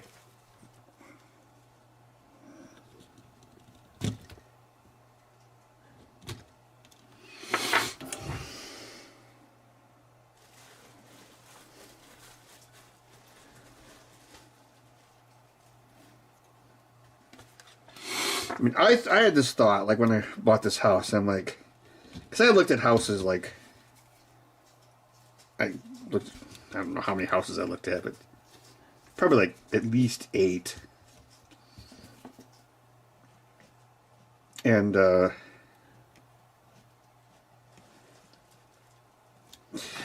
like, I was thinking about how,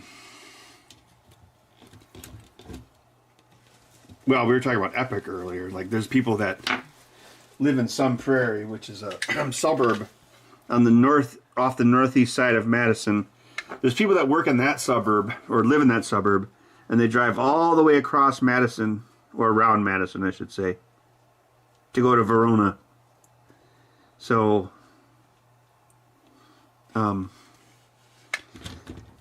it's quite a, fairly long commute. Well, or like time-wise. It's not the Beltline isn't like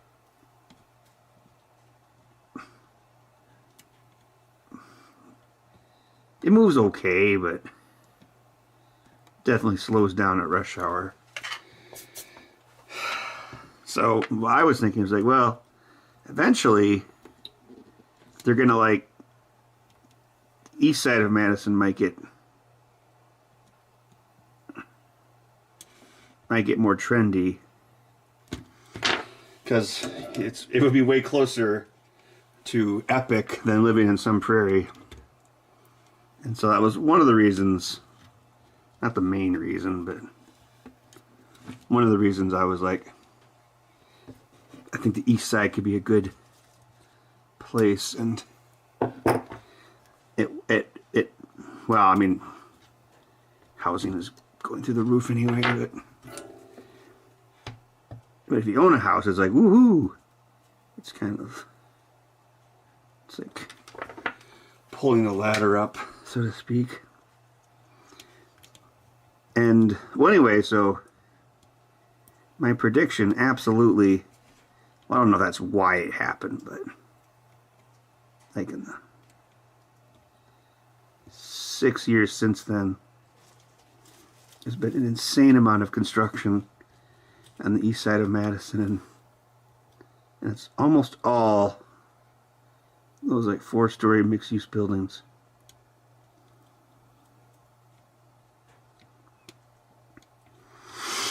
But it's kind of the point where it's like almost like kind of like, I don't know, like I was like, well, I guess my prediction was right, but disconcerting, you know?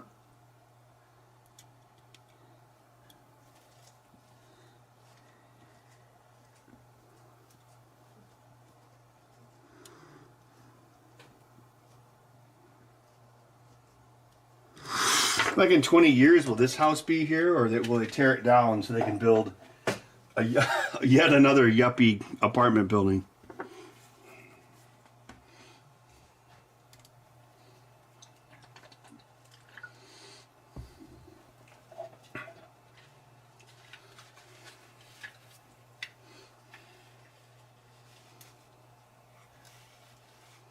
No, it's a good point, David. I never thought about that.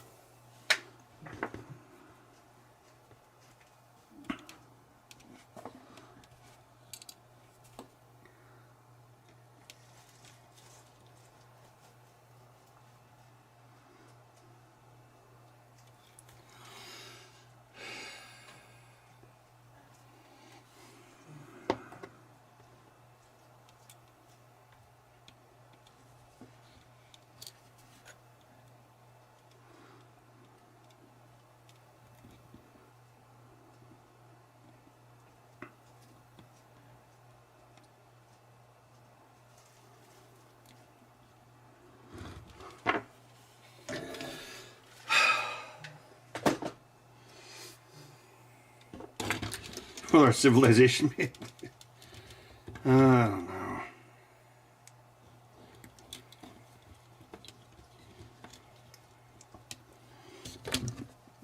Oh, as long as we don't have a nuclear war, probably.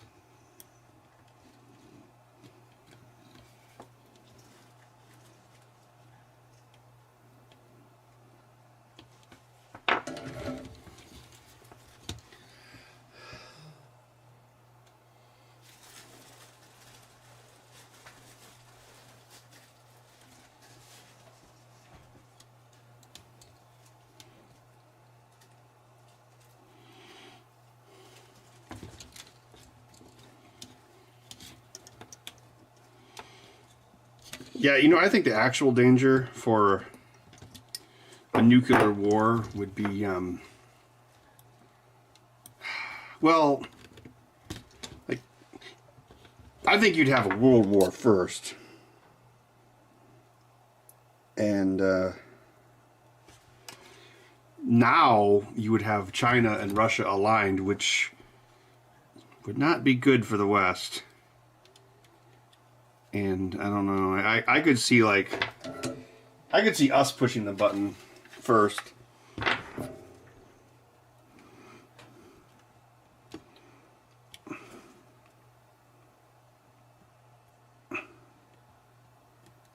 Although I don't know. I think if someone actually tried to invade America, they would have. Well, you know why. It was the same thing in Iraq, like when Bush is like, oh, why can't I conquer Iraq? It's like, because everyone's got an AK-47 in their kitchen.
I mean, like, if for some reason China, well, not for some reason, but like if China invaded Taiwan, that would start World War III. It's absolutely possible. Remember what Plato said in that Call of Duty game: only the dead have seen the end of war.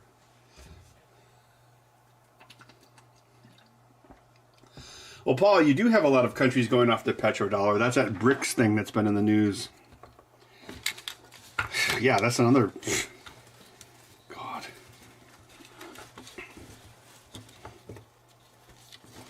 There's a lot of vectors. Also, like, China's economy is not doing very good. Europe is doing pretty badly. We're doing worse than anyone wants to admit. That affects it too.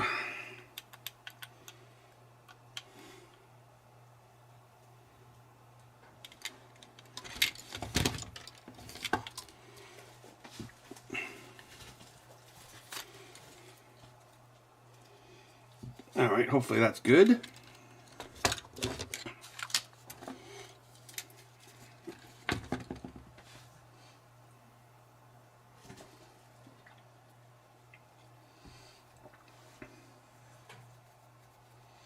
Well, yeah, Paul, we basically export war, and it's a war and oil-backed currency. Which also, I've also often wondered about that, like, the people that want to have all electric cars and get rid of gas. So what's your plan for when there's no more petro dollars? Petro? Oh, yeah.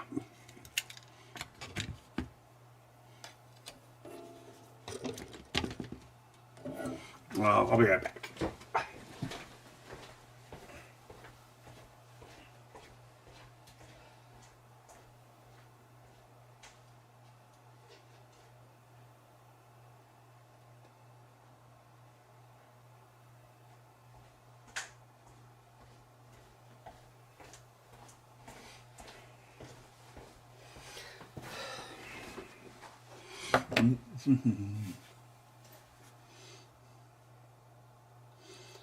Bud does not chomp cardboard.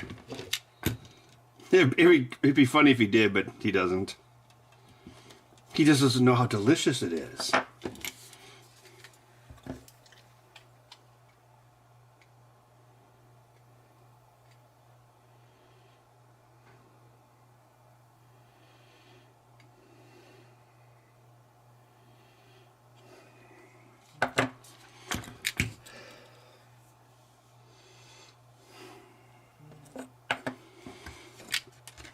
Well, the thing people will always say if you bring up hydrogen is like, but you need electricity to extract the hydrogen from water.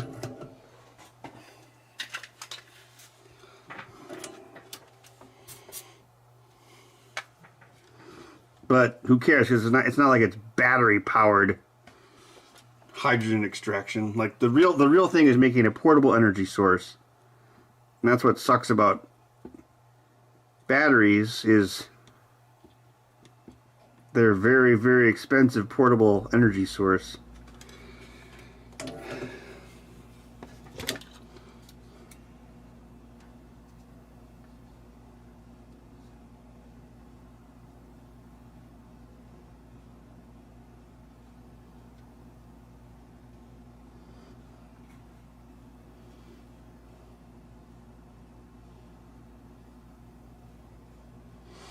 Oh crap, did I accidentally remove a tiny resistor?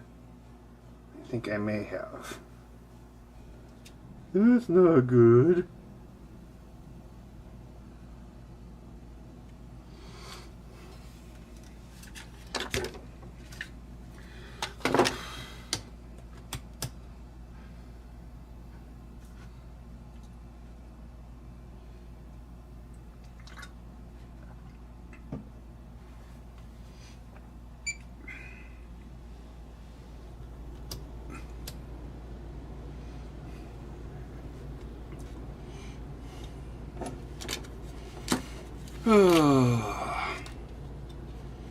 10:05. Ugh.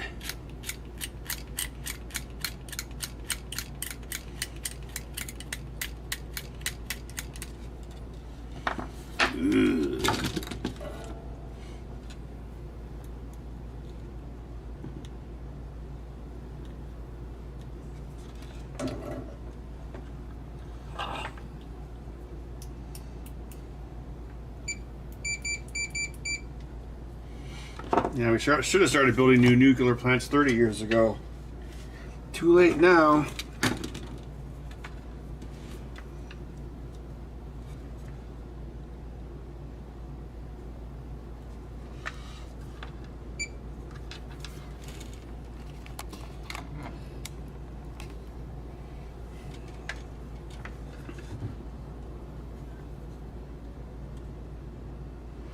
I think that is a resistor. What is your value? What is your function? It's my function. I don't want to be stuck in the wall. I'm not an invalid.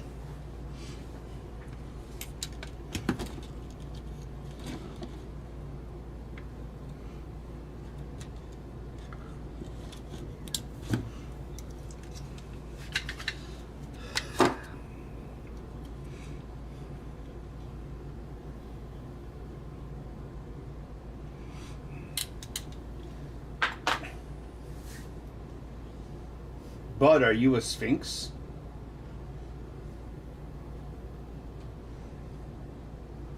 Do you have any riddles?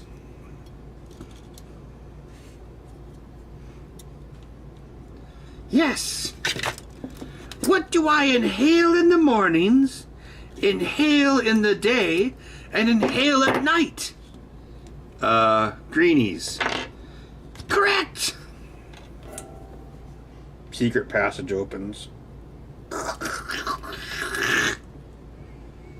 This is the passage to the Egyptian pharaoh.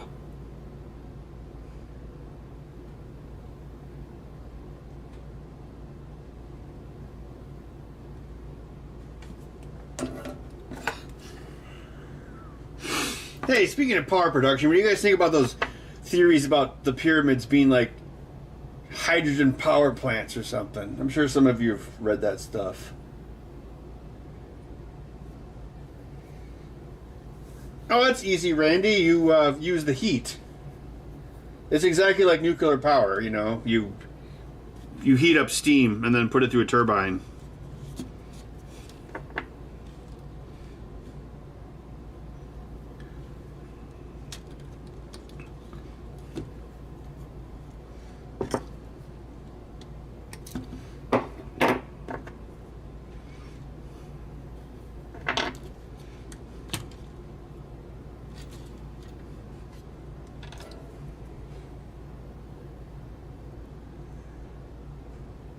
That's why that line in Star Trek Into Darkness about the cold fusion reaction will render the volcano inert is so stupid, because cold fusion is hot.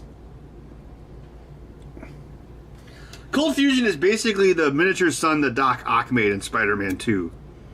Except, you know, instead of magically generating electricity like that thing did, you would use it to heat up, you know, steam and turbines, and it all goes back to steam and turbines.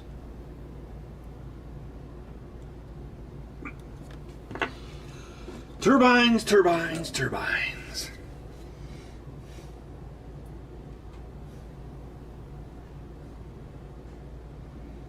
The pyramids were tourist attractions?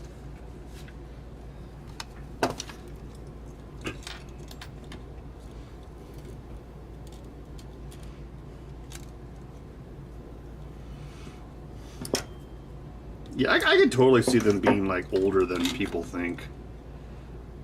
I mean, why not? How do we know? It's rock. All rocks are ancient. There's no way to tell.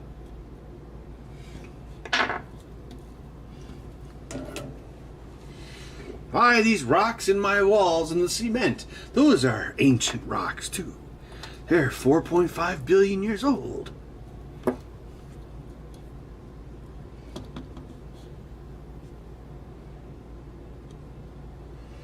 Apparently I did fat finger remove that resistor. So I've got a... I could probably... It's just a 1K. I could probably bridge it. Probably be fine.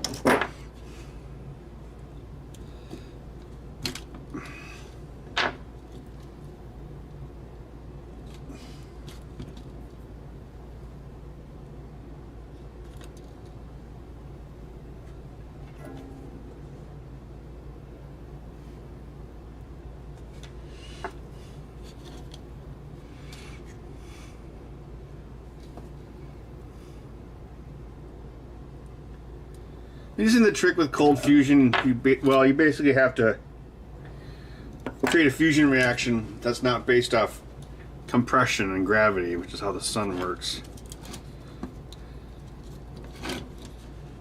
Maybe Doc Ock made an artificial black hole, and then Matthew McConaughey came out of it.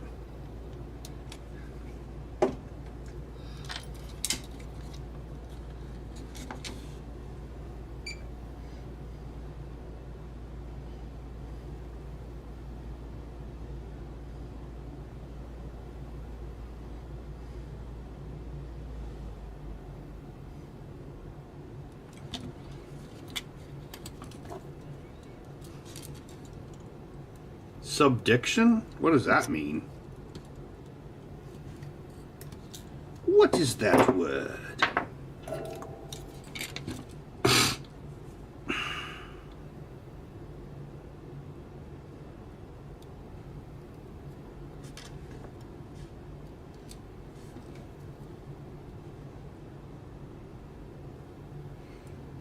Land on the sun at night.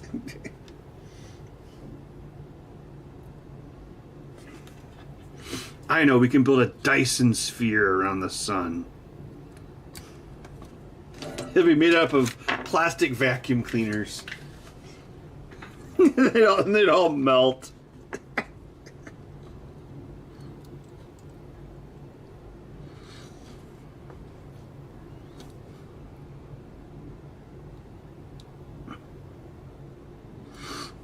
Yeah, Dyson spheres are dumb. If your civilization was advanced enough to build a Dyson sphere, you could probably find a better way to make electricity.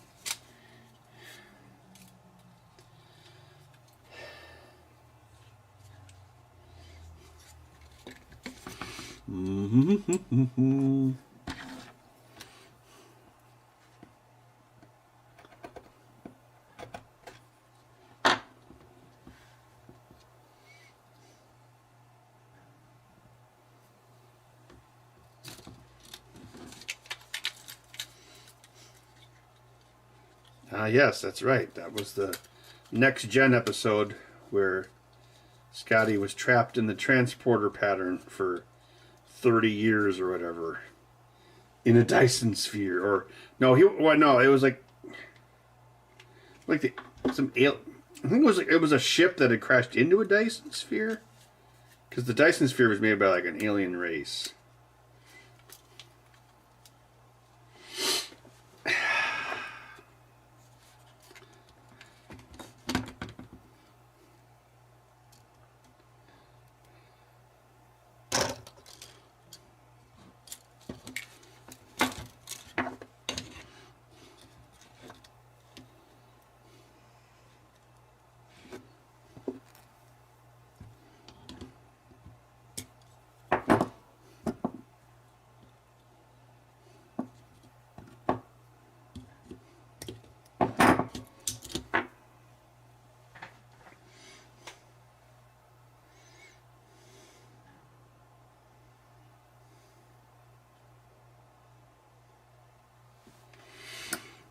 Hey, yeah, Ken, if the circuit boards had the analog sticks are the elephant tusks of these controllers. That's the real gold. The real treasure was friendship or something. Oh, Ken, are you coming to MGC again? I'm collecting the parts for the workshop.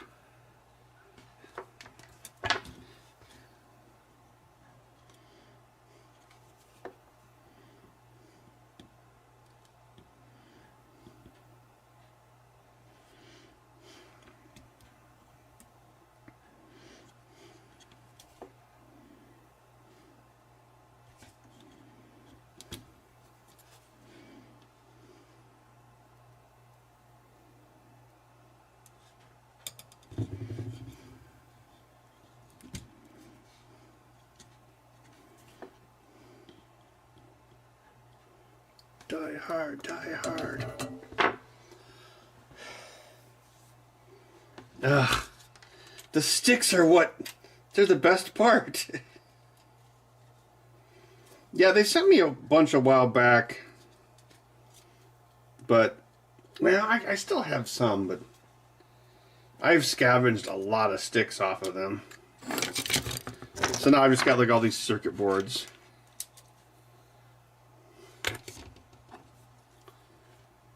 So I guess I've got maybe that could be a video. It's like, what could we do with the ARM chip on an Xbox One controller?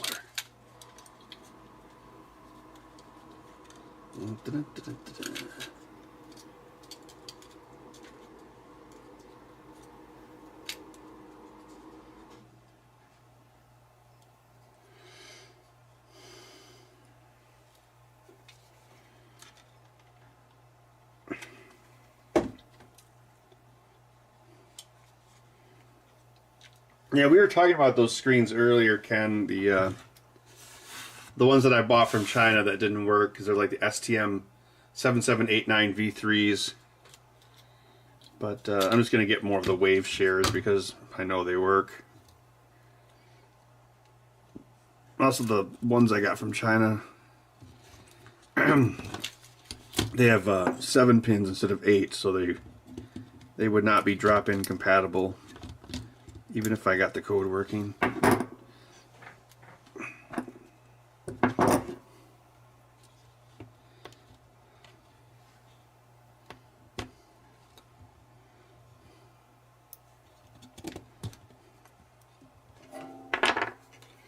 The analog sticks are the unobtainium. We must make blue cat people.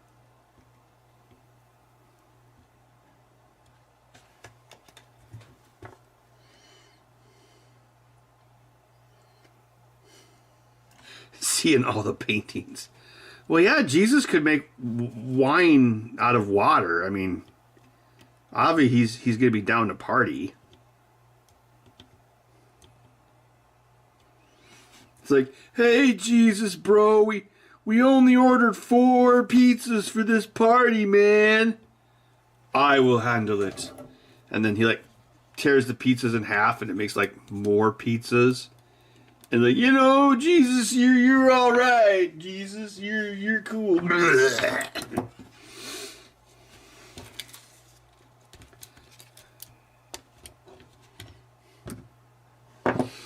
Oh, yeah, I've got to fix that.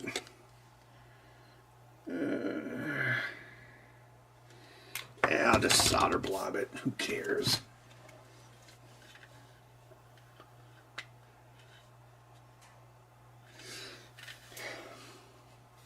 Yeah, I just got to rewrite the drivers for the ILI 9341, the one that I lost when my computer died.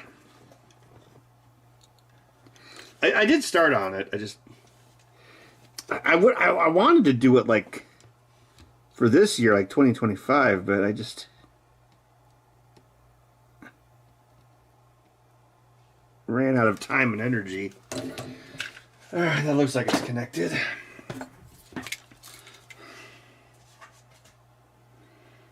Oh, totally. Call me Die Hard.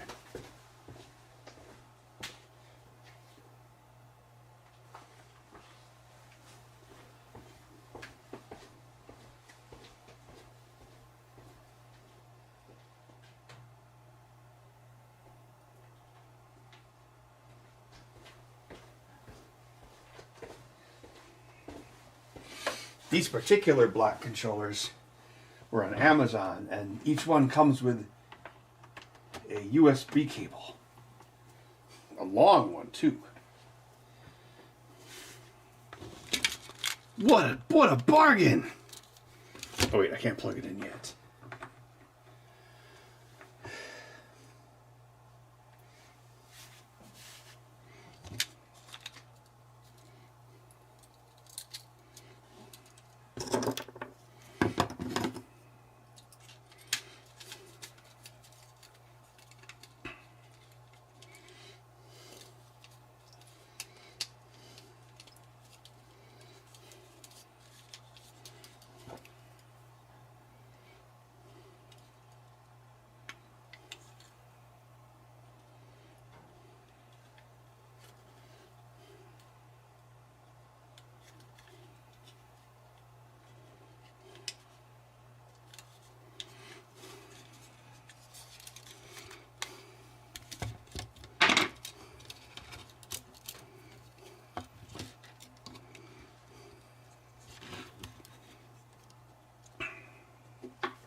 When did this stream start?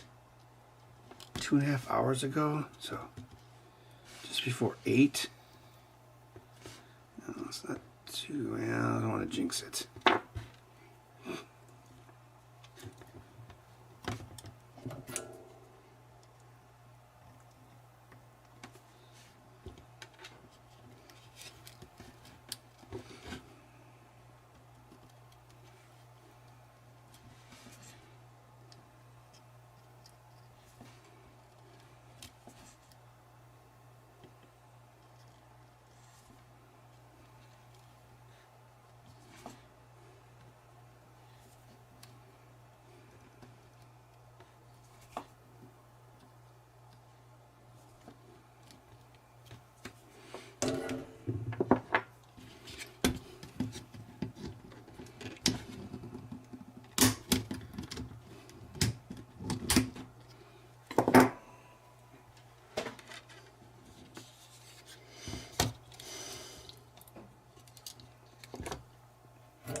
Could Jesus turn water into wine when he was a kid?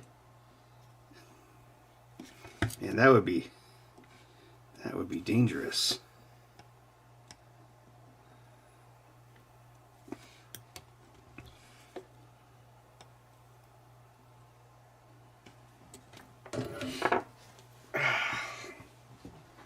Maybe that's why the Romans killed him. He was moving in on their wine business. He's like, he's gonna price us out of business. Yeah, I'll take care of him. I got this guy I know. His name is Judah. He's a good guy. He'll make things right. All right. So.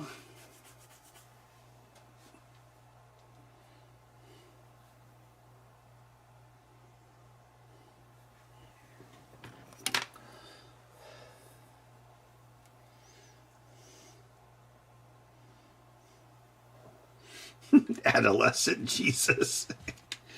Jim Henson's Jesus Babies.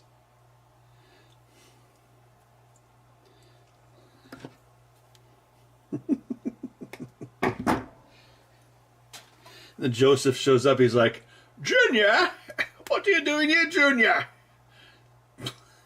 That's his name, Jesus Junior.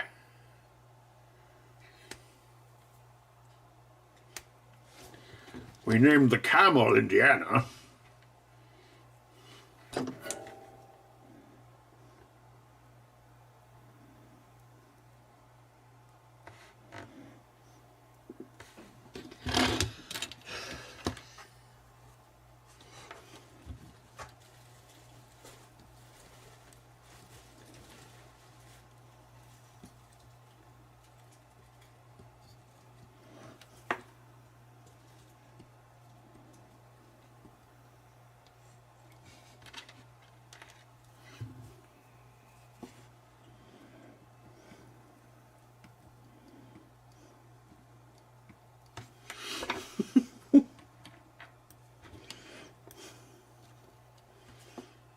Let he who is without sin get stoned first, man. Oh, yeah. Oh, yeah. Yeah, this is great. Call up Seth Rogen.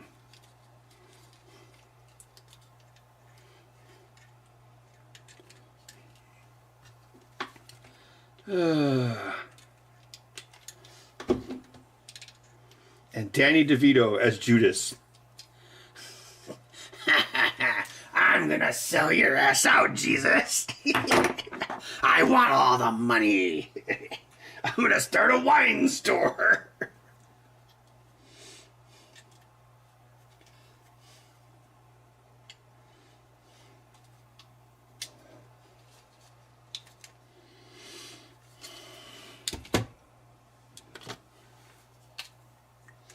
Bud, are you making a derpy face?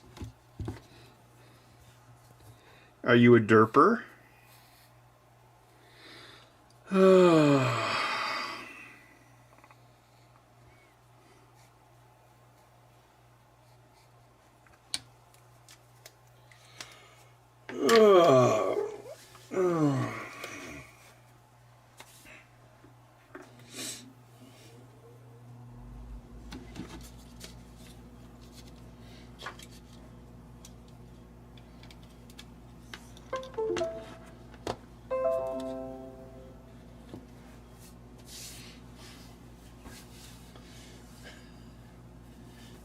The Young Jesus Chronicles.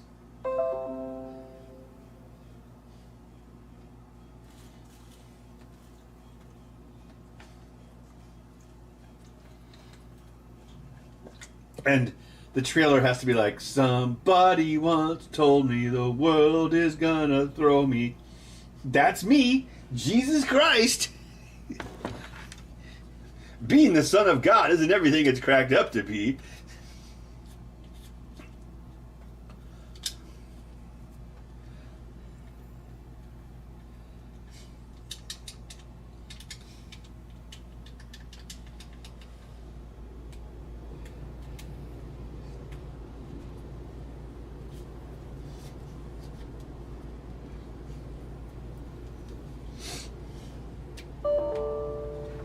Project Hail Mary? No, what's it about? Was it about the Packers not trying to lose yesterday?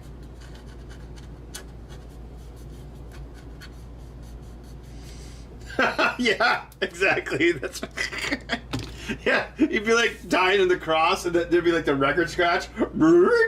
I bet you're wondering how this happened.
Oh.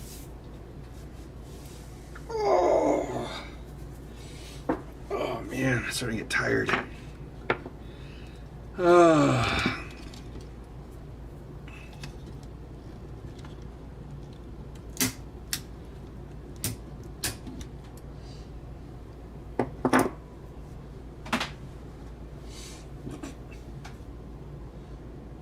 Do you have a derpy mouth?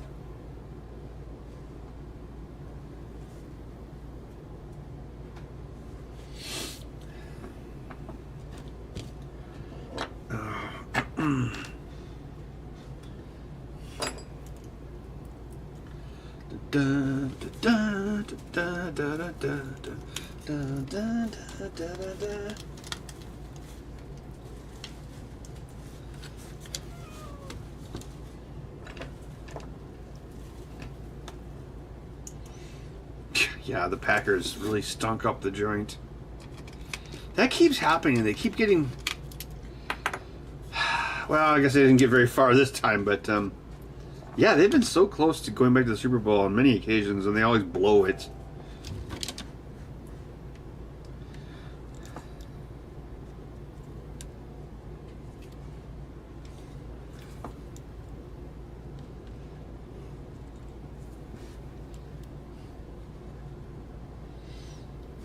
Chronic, Stern just announced Dungeons and Dragons pinball machine, and actually, I don't know if it has roguelike elements, but it definitely has like randomization and other features that are more like Dungeons and Dragons and less like a pinball machine.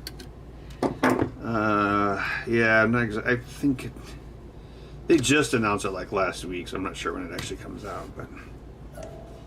And it's not based off the movie with what's his face, Chris Pine. That was actually a really entertaining movie. I was surprised how fun that movie was. I thought it was gonna, because it looked like a really cheap Guardians of the Galaxy ripoff. But I guess it kind of was. But. Indiana Dave Jones.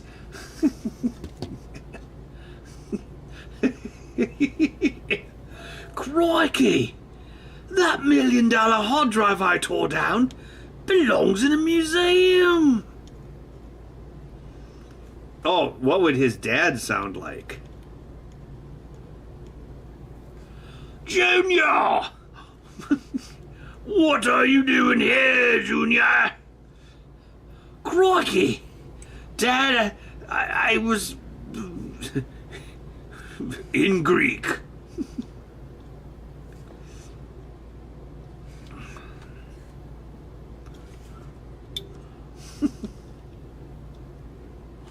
The legendary tablet was taken to Constantinople, then lost in a sandstorm which lasted 800 years.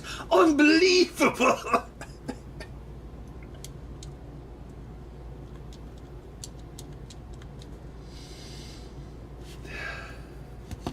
Yeah, I mean, if you look it up on Google, I mean, it's Stern.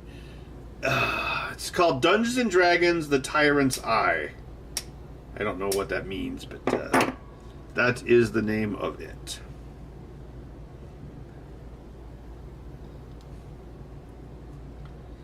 I guess it is the closest release to my game, so of course I have to hate it.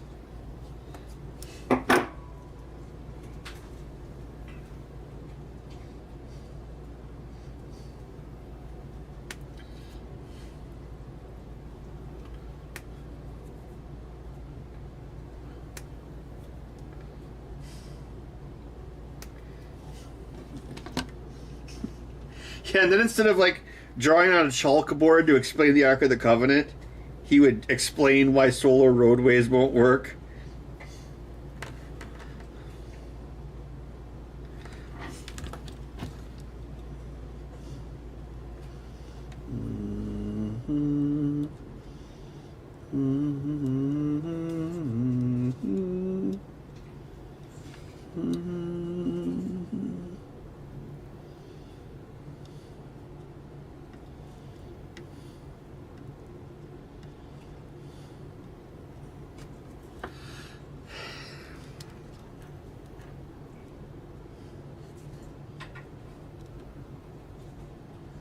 I also thought about making a video like exploring the likelihood of the rumored original Indiana Jones 5 plot, if it was even possible. I think it actually, but no, I can't do that because, yeah, I can't use a bunch of footage because it would just get struck down like my Last Jedi video.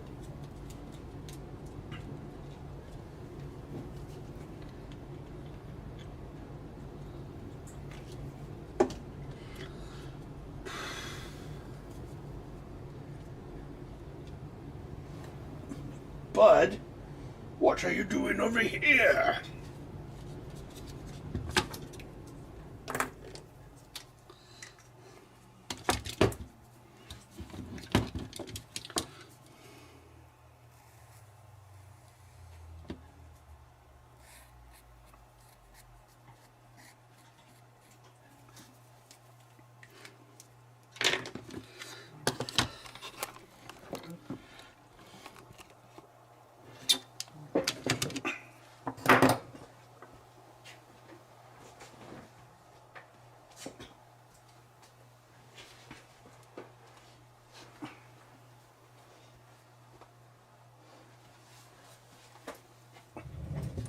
Let's get this butt onto a tray.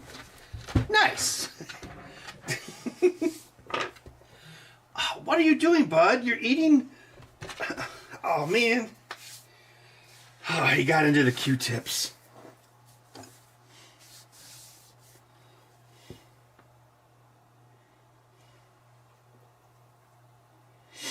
Yeah, that might work, Randy.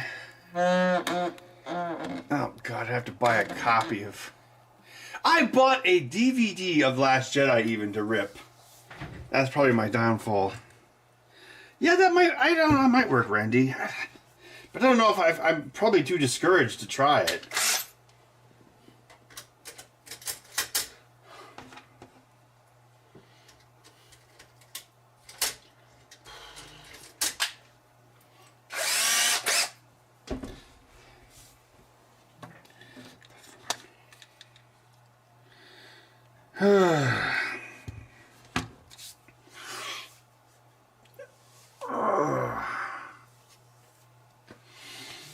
I'm kind of feeling tired.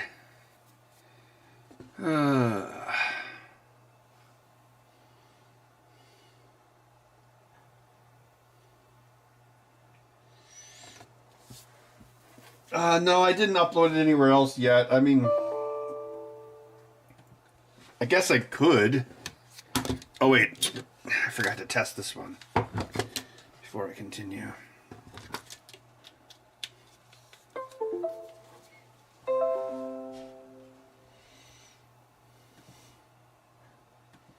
Let he who illuminated this illuminate me.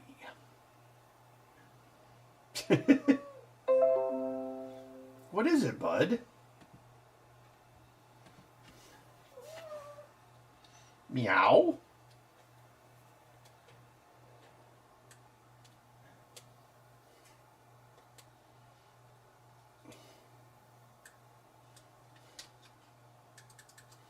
A live watch party? What would that entail?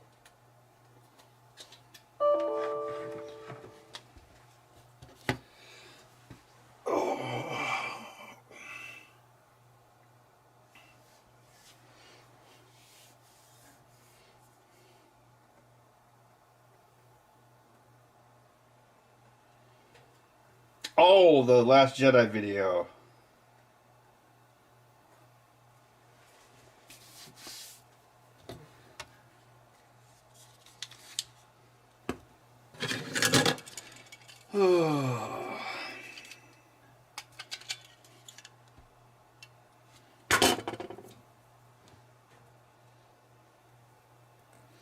Odyssey is dying. Yeah. Didn't Dave Jones go on Odyssey back in the day? He's like, this is the future. It's much better than YouTube. Those wankers.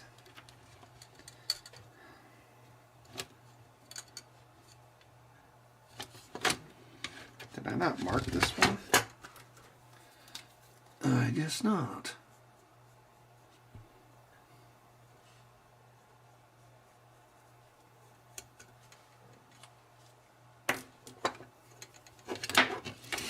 Yeah, I think if on YouTube, like the entire like Super Mario Brothers movies on YouTube, and I guess nobody cares enough to ever take it down.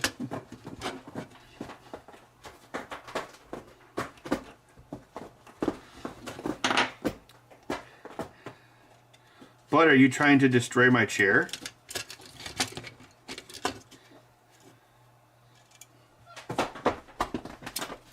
Uh-oh, now you're up on top of the chair.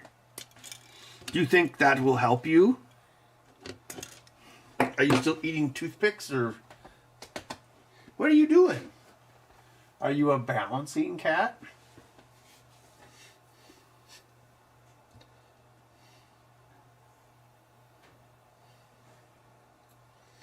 Oh yeah, Jen explains.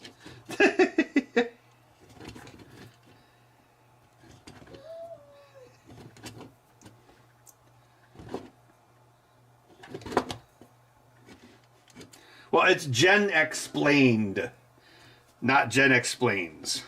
Jen explains. Jen explained. It just sounds better. Jen explained, because Jen explains kind of sounds like kind of mushy.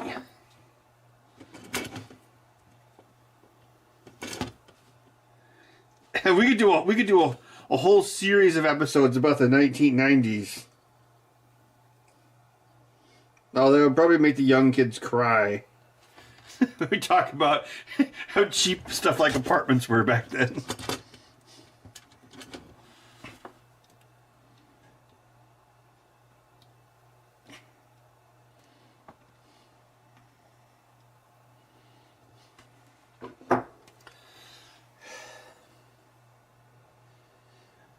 A TED. Yeah, I did a TEDx talk once, GST. It actually was about accessibility controllers. That was tough. I had to memorize my whole speech. That was the same weekend I met those people that had the Nintendo prototype PlayStation thing. Okay. That was a crazy trip. Because I was like, wait a minute. I was the first speaker. Maybe I could go get back to Wisconsin tonight instead of tomorrow and go to MGC, and that's exactly what I did. How do we even do that? I think the producer did that. So, oh man, I barely made my flight. It was like, I had to take the train to Newark. Yeah, it was Newark Airport. And, yeah, I didn't have, yeah, I mean, I got there in time, but it was kind of close. So it's like, there's some alternate universe where I didn't make that flight and I had to spend the night in Newark, New Jersey. And then I never met those guys with the PlayStation, and then I never fixed it and someone else fixed it. So that's Universe C128, Morty. But, yeah. I can't remember, like, I think Chris Kraft gave me a ride from the airport. So, yeah, so I flew to, because I flew out of Madison, but I flew back to Mitchell, which is the airport in Milwaukee. And I think that was, yeah, that was when the MGC was still at, because MGC was the same weekend as that TED Talk. So that was like the first time I was ever going to miss MGC. But then I didn't. So actually I made it back in time for like the after party at like 10 p.m. on a Saturday. That was a long, long day. Oh, God.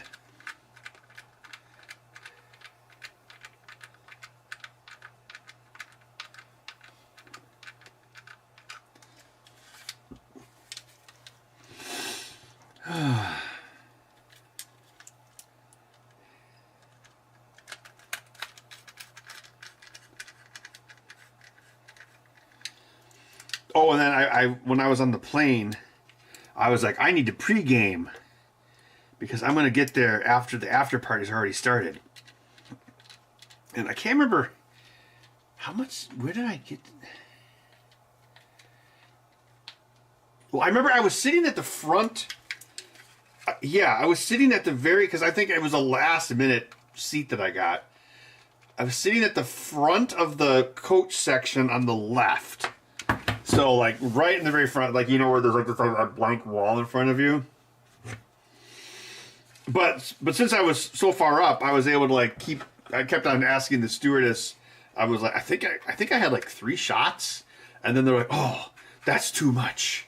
It's like, oh, come on. I'm pre-gaming.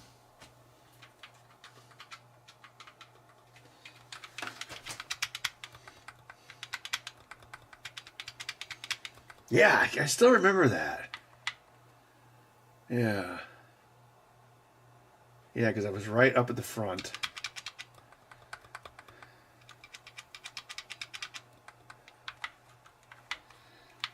That was quite the adventure.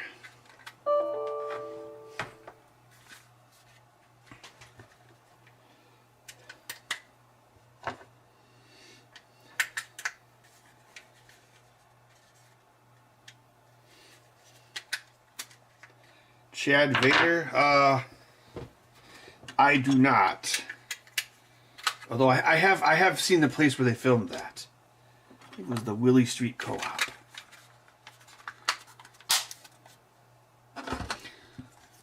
That was a long time ago.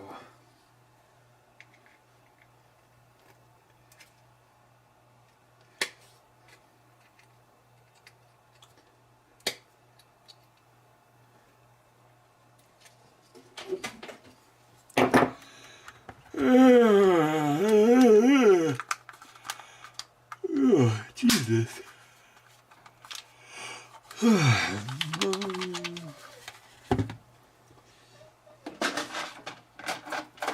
No, those ladies, I don't know. They were like, oh, well, I think that's enough for you, sir.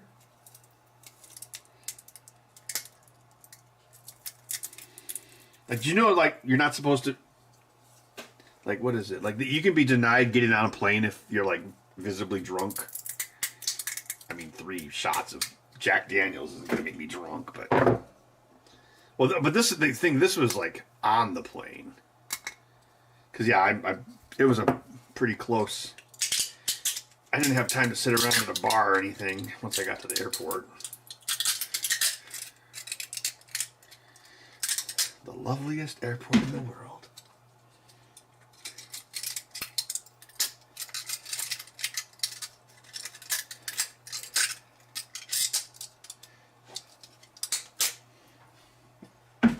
No, I'm from Wisconsin.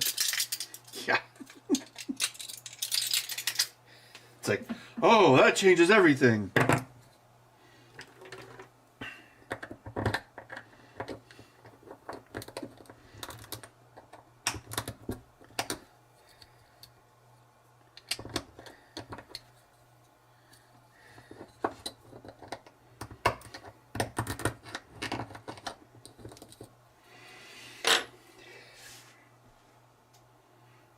Where did I stay that night? Did I have a hotel room? I don't remember. If I like just, I don't know. That part I don't remember.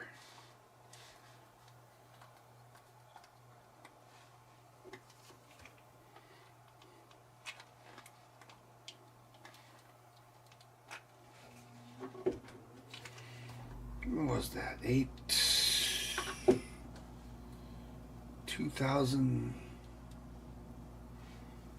2016?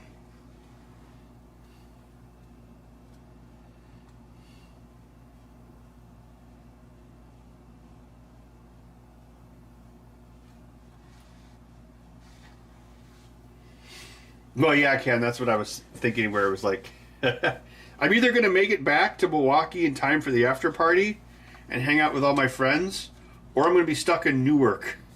So it'll all be for naught. Because if that was the case, it would have been more fun to stay in, like,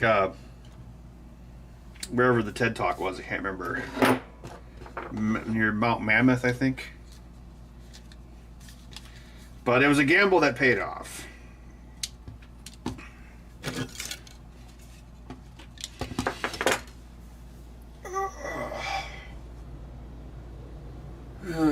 What is tomorrow? Tuesday? But I'm trying to think. I have to mail my quarterly tomorrow. So I should go to the post office. I'm going to take these to the post office. Oh, wait, these are going to the same guy in England. Alright, so I could ship these tomorrow. After work, I guess. I guess I could just, well, yeah. I definitely am starting to fade. Pay money? I didn't make any money. I think they flew me out there. That was about it. Although they did give me a cool wind chime, which I still have. It plays like Greek notes or something. I can't remember.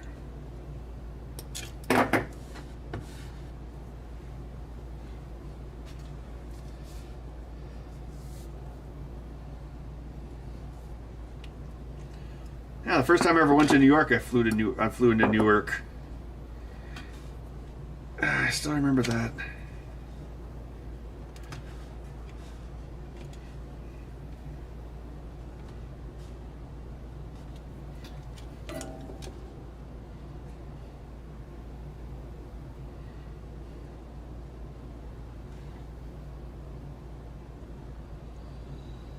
Yeah, I miss going to New York. I haven't been there in a while.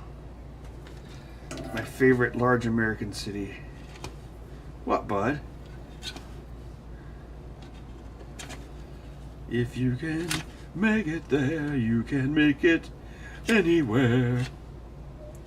New York, New York, Baghdad on the Hudson, the Big Apple. Now, is that civilized? No, clearly not.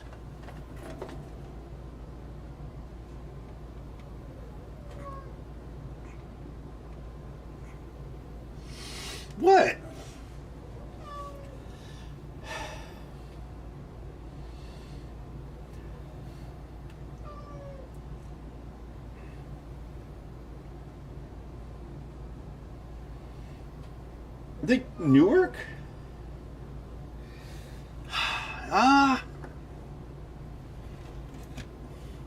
Is Newark actually closer than JFK? Or wait, I would always go to LaGuardia.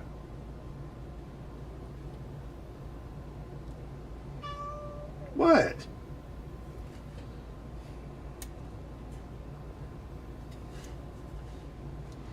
You know, I don't know if I've ever actually. I don't think I've ever been to JFK, or have I? I can't remember. I've been to LaGuardia a million times.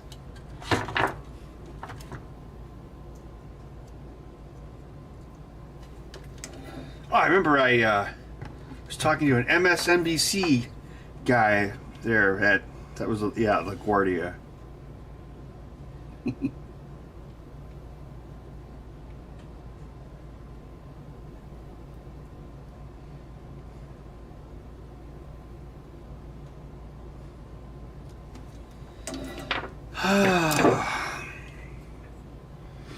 Oh yeah, I gotta either like get a real ID or renew my passport.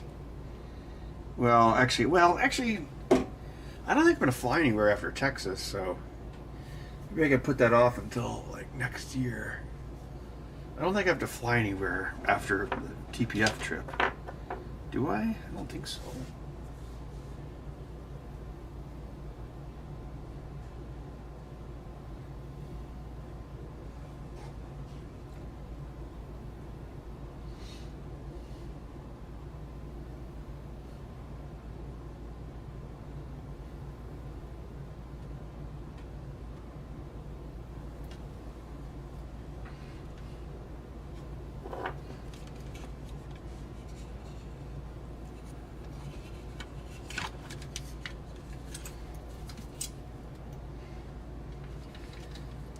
So were airplanes like really smoky, or was the air exchanged pretty quickly? Was it like bars when they used to smoke in them? Oh, wait, wrong one.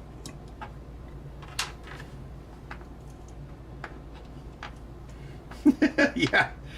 Smoking at McDonald's. They have like the smoking room. Yeah. Randy, do you ever notice like now people use cell phones in the same I'm bored situations where they used to smoke? It's like, oh, I gotta do something while I'm standing here. And yeah.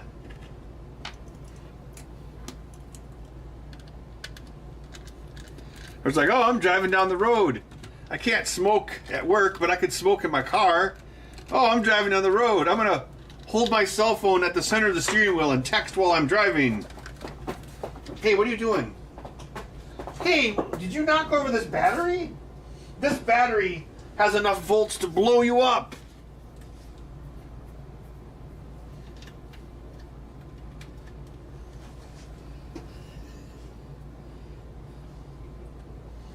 The ashtray was the floor.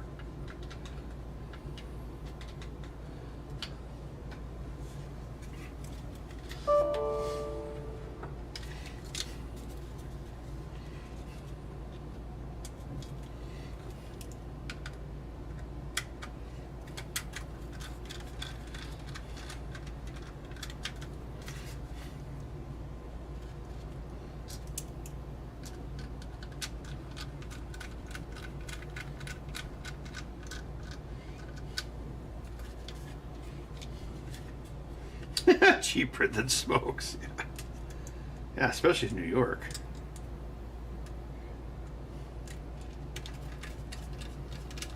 You know, actually, here,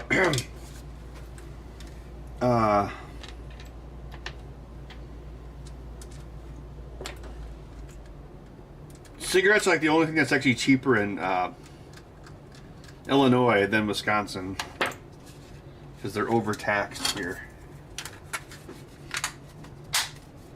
That's about it.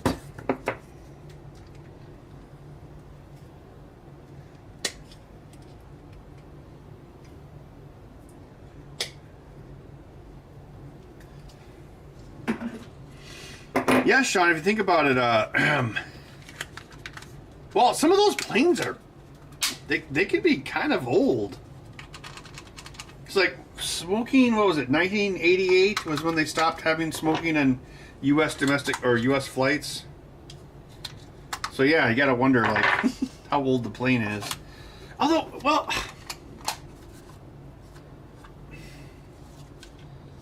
they wouldn't. Well, I mean, other countries have a plane that old, but I don't think would they have that a plane that old in America?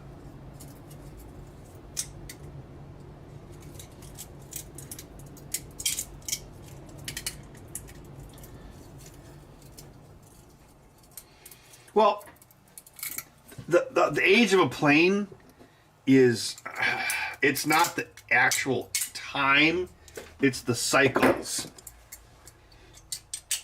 Apparently that's what actually causes them to like wear out, is how many compression cycles they have.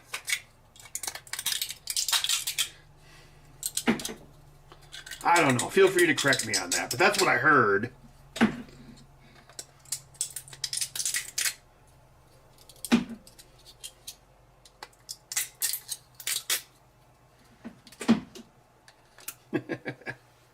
Yes, smoking is bad, so we can't have commercials for it on television.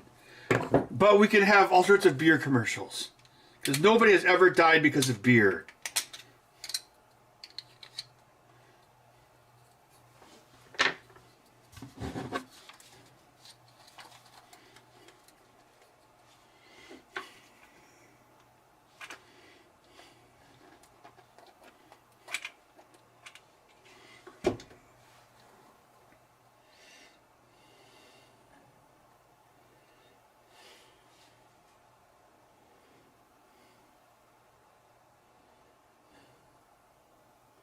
Whoa, they're not state-run casinos, they're Native American casinos. Sorry, we stole all your land, casinos. So now you can steal money from old people.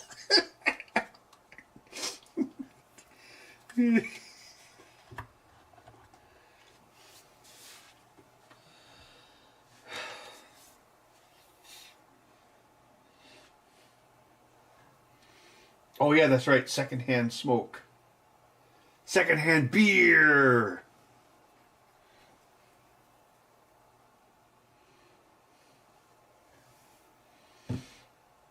Beer smells like socks? Maybe. 1, 2, 4. Oh.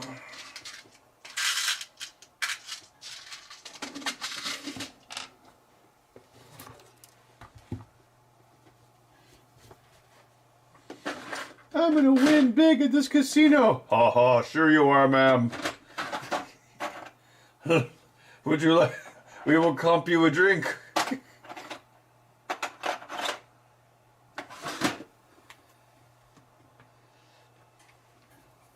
Secondhand beer is piss, yeah. Then Kevin Costner drinks it.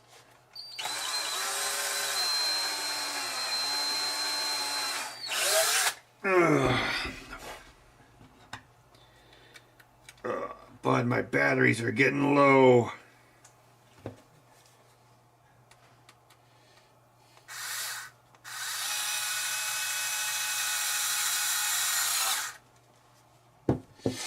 You know, Foxtrot, you ever have that thing where you're like around someone who's drunk, and if you're not drunk, it's super annoying, but if you were equally drunk, you wouldn't notice? You know what I'm talking about.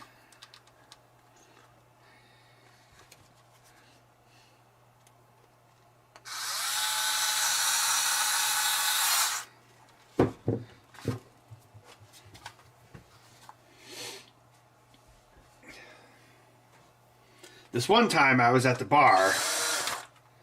Huh? That's weird. I was at this bar. And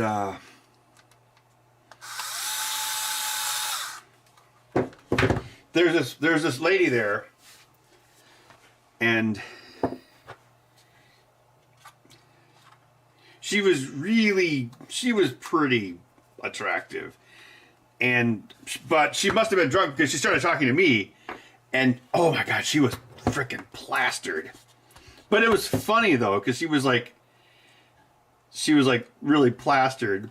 And she was so plastered that one of the bartenders was like, you okay, Ben? I'm like, yeah, it's fine. I was like, it's kind of funny. Yeah. But then she started talking about her sugar daddy. So I guess it's the one time I met a sugar baby. And she was like, this guy, he doesn't have any male friends here. And I'm like, well, maybe you should take him out to the parade. She's like, no, you're not helping. Why would you? Then she got mad, but then she left. But it was funny. She was pretty drunk.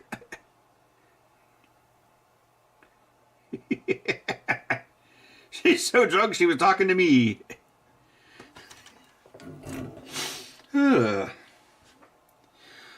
Okay, so this is right, black, always bet on black. There, Wesley Snipes impression. This one time at beer camp.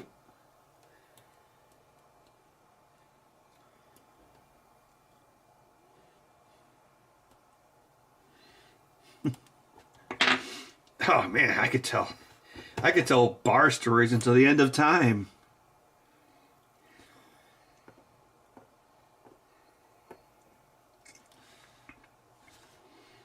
Oh,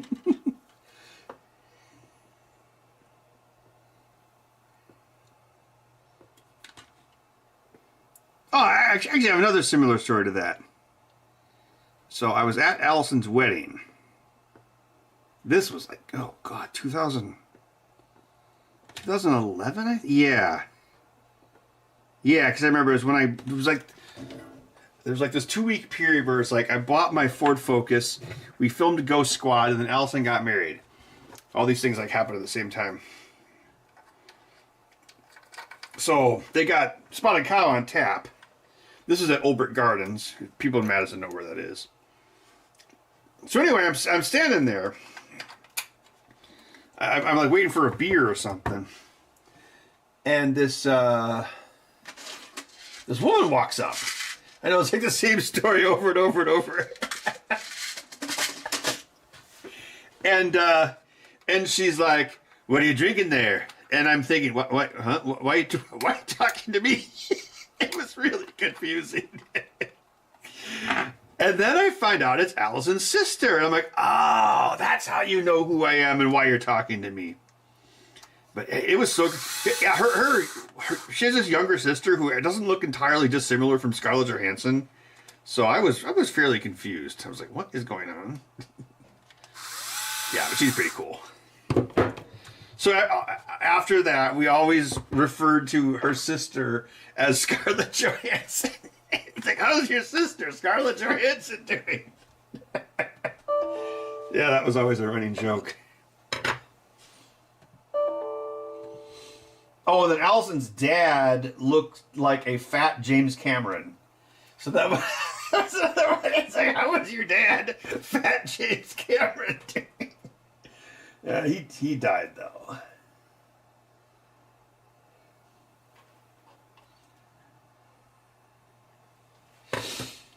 Thanks for stopping by, GSD Computers.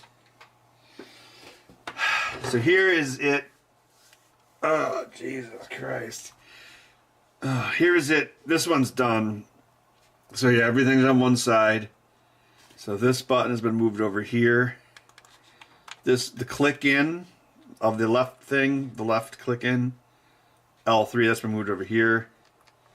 New D-pad seems to work out pretty well. Rubber feels good. That's what she said. There's a secondary trigger, so this trigger is moved there.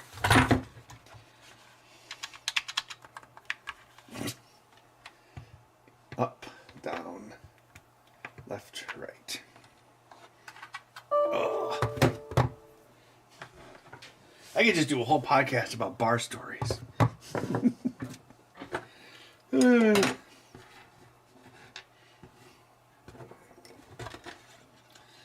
Other time I was at a bar, it was at the Detroit airport.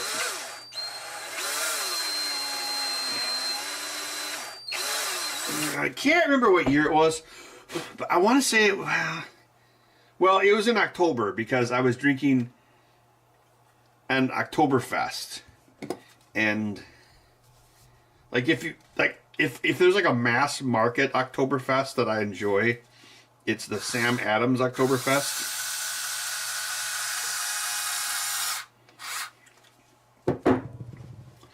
So I'm drinking the Sam Adams Oktoberfest, which was like $10, of course.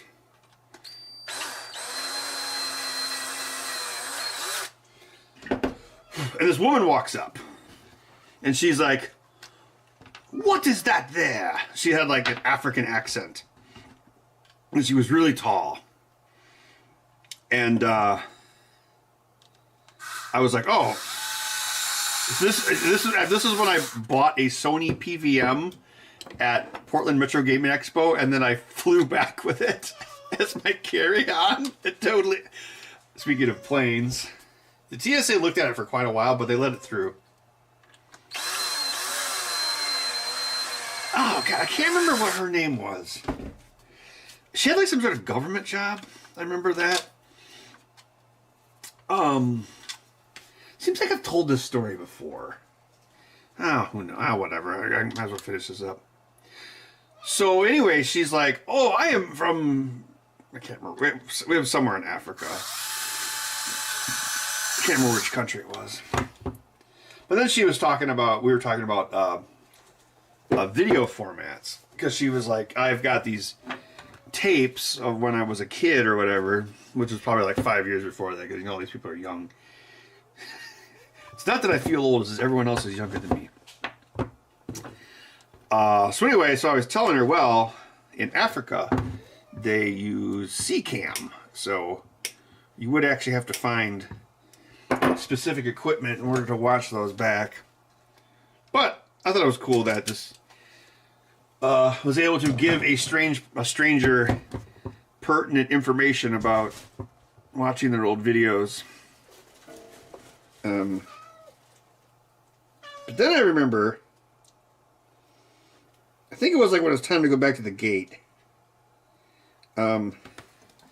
This guy walks up, and he's like, he was like, "Oh, you're Ben? Are you Ben Heck?"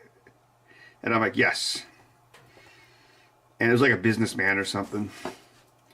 And I don't know how it came up, but the lady like asked him how tall he was or something, because he was like, well, he was shorter than me, and I'm not tall at all. And I can't remember why she. And this lady was like 6 foot easy. And so then after he left, I'm like, dude, you should ask men that, because it's like super sensitive. She's like, "Why not?" And I'm like, well, then I explained it to her. I can't remember what her name was. It was weird because it was kind of like it did seem like some kind of like fish out of water thing where it's like, "I'm going to ask you this question," and like not realizing that it might be insensitive. But I just thought that was kind of funny. It's like, oh man, the guy stopped by to say hi, and then some lady asked him about his height. Oh God. Yeah, because I guess if you're 6 foot, you got to have like a 6'5" boyfriend. So yeah. Oh, almost done, so I don't have to tell any more bar stories.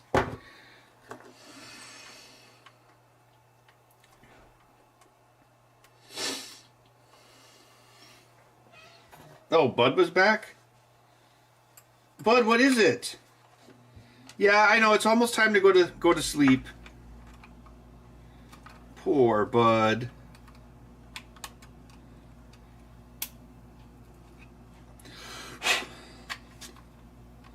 Oh, Bud, I'm probably more tired than you are because I didn't sleep all afternoon.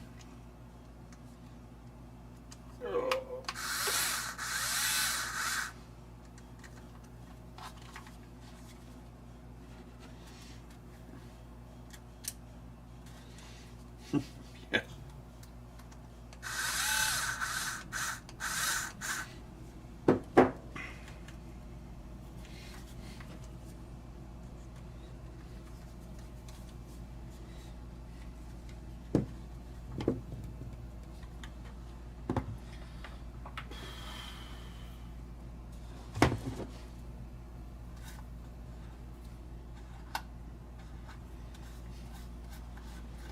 bar stories could be part of Gen Explained.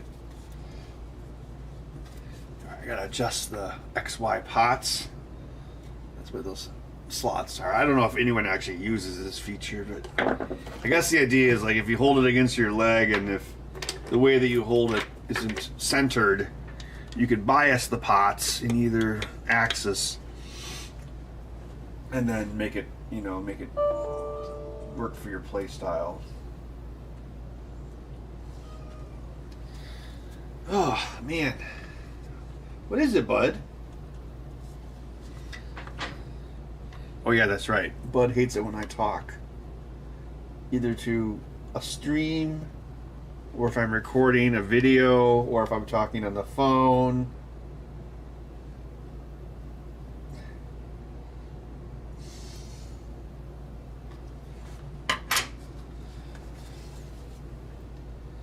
Alright.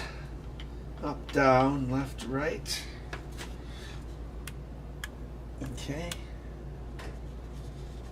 Okay. Hey, what are you doing? Hey, no, get off of there. My goo gone. I'm gonna make you gone. You will be gone. All right, come here, bud. Come say goodbye to the people. Come here. Come here, bud. Come here. Come here. We're almost done.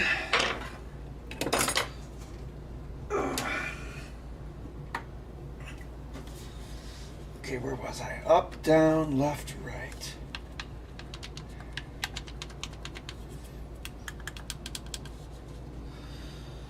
Alright, looks like it. Okay, what was it? Well, how long was the stream? 3 hours, 27 minutes.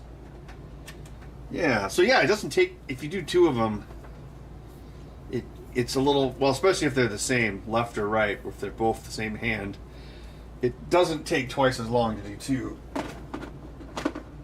Oh. So I think, did we have like a really fast one where it was like 2 hours or under 2 hours? So,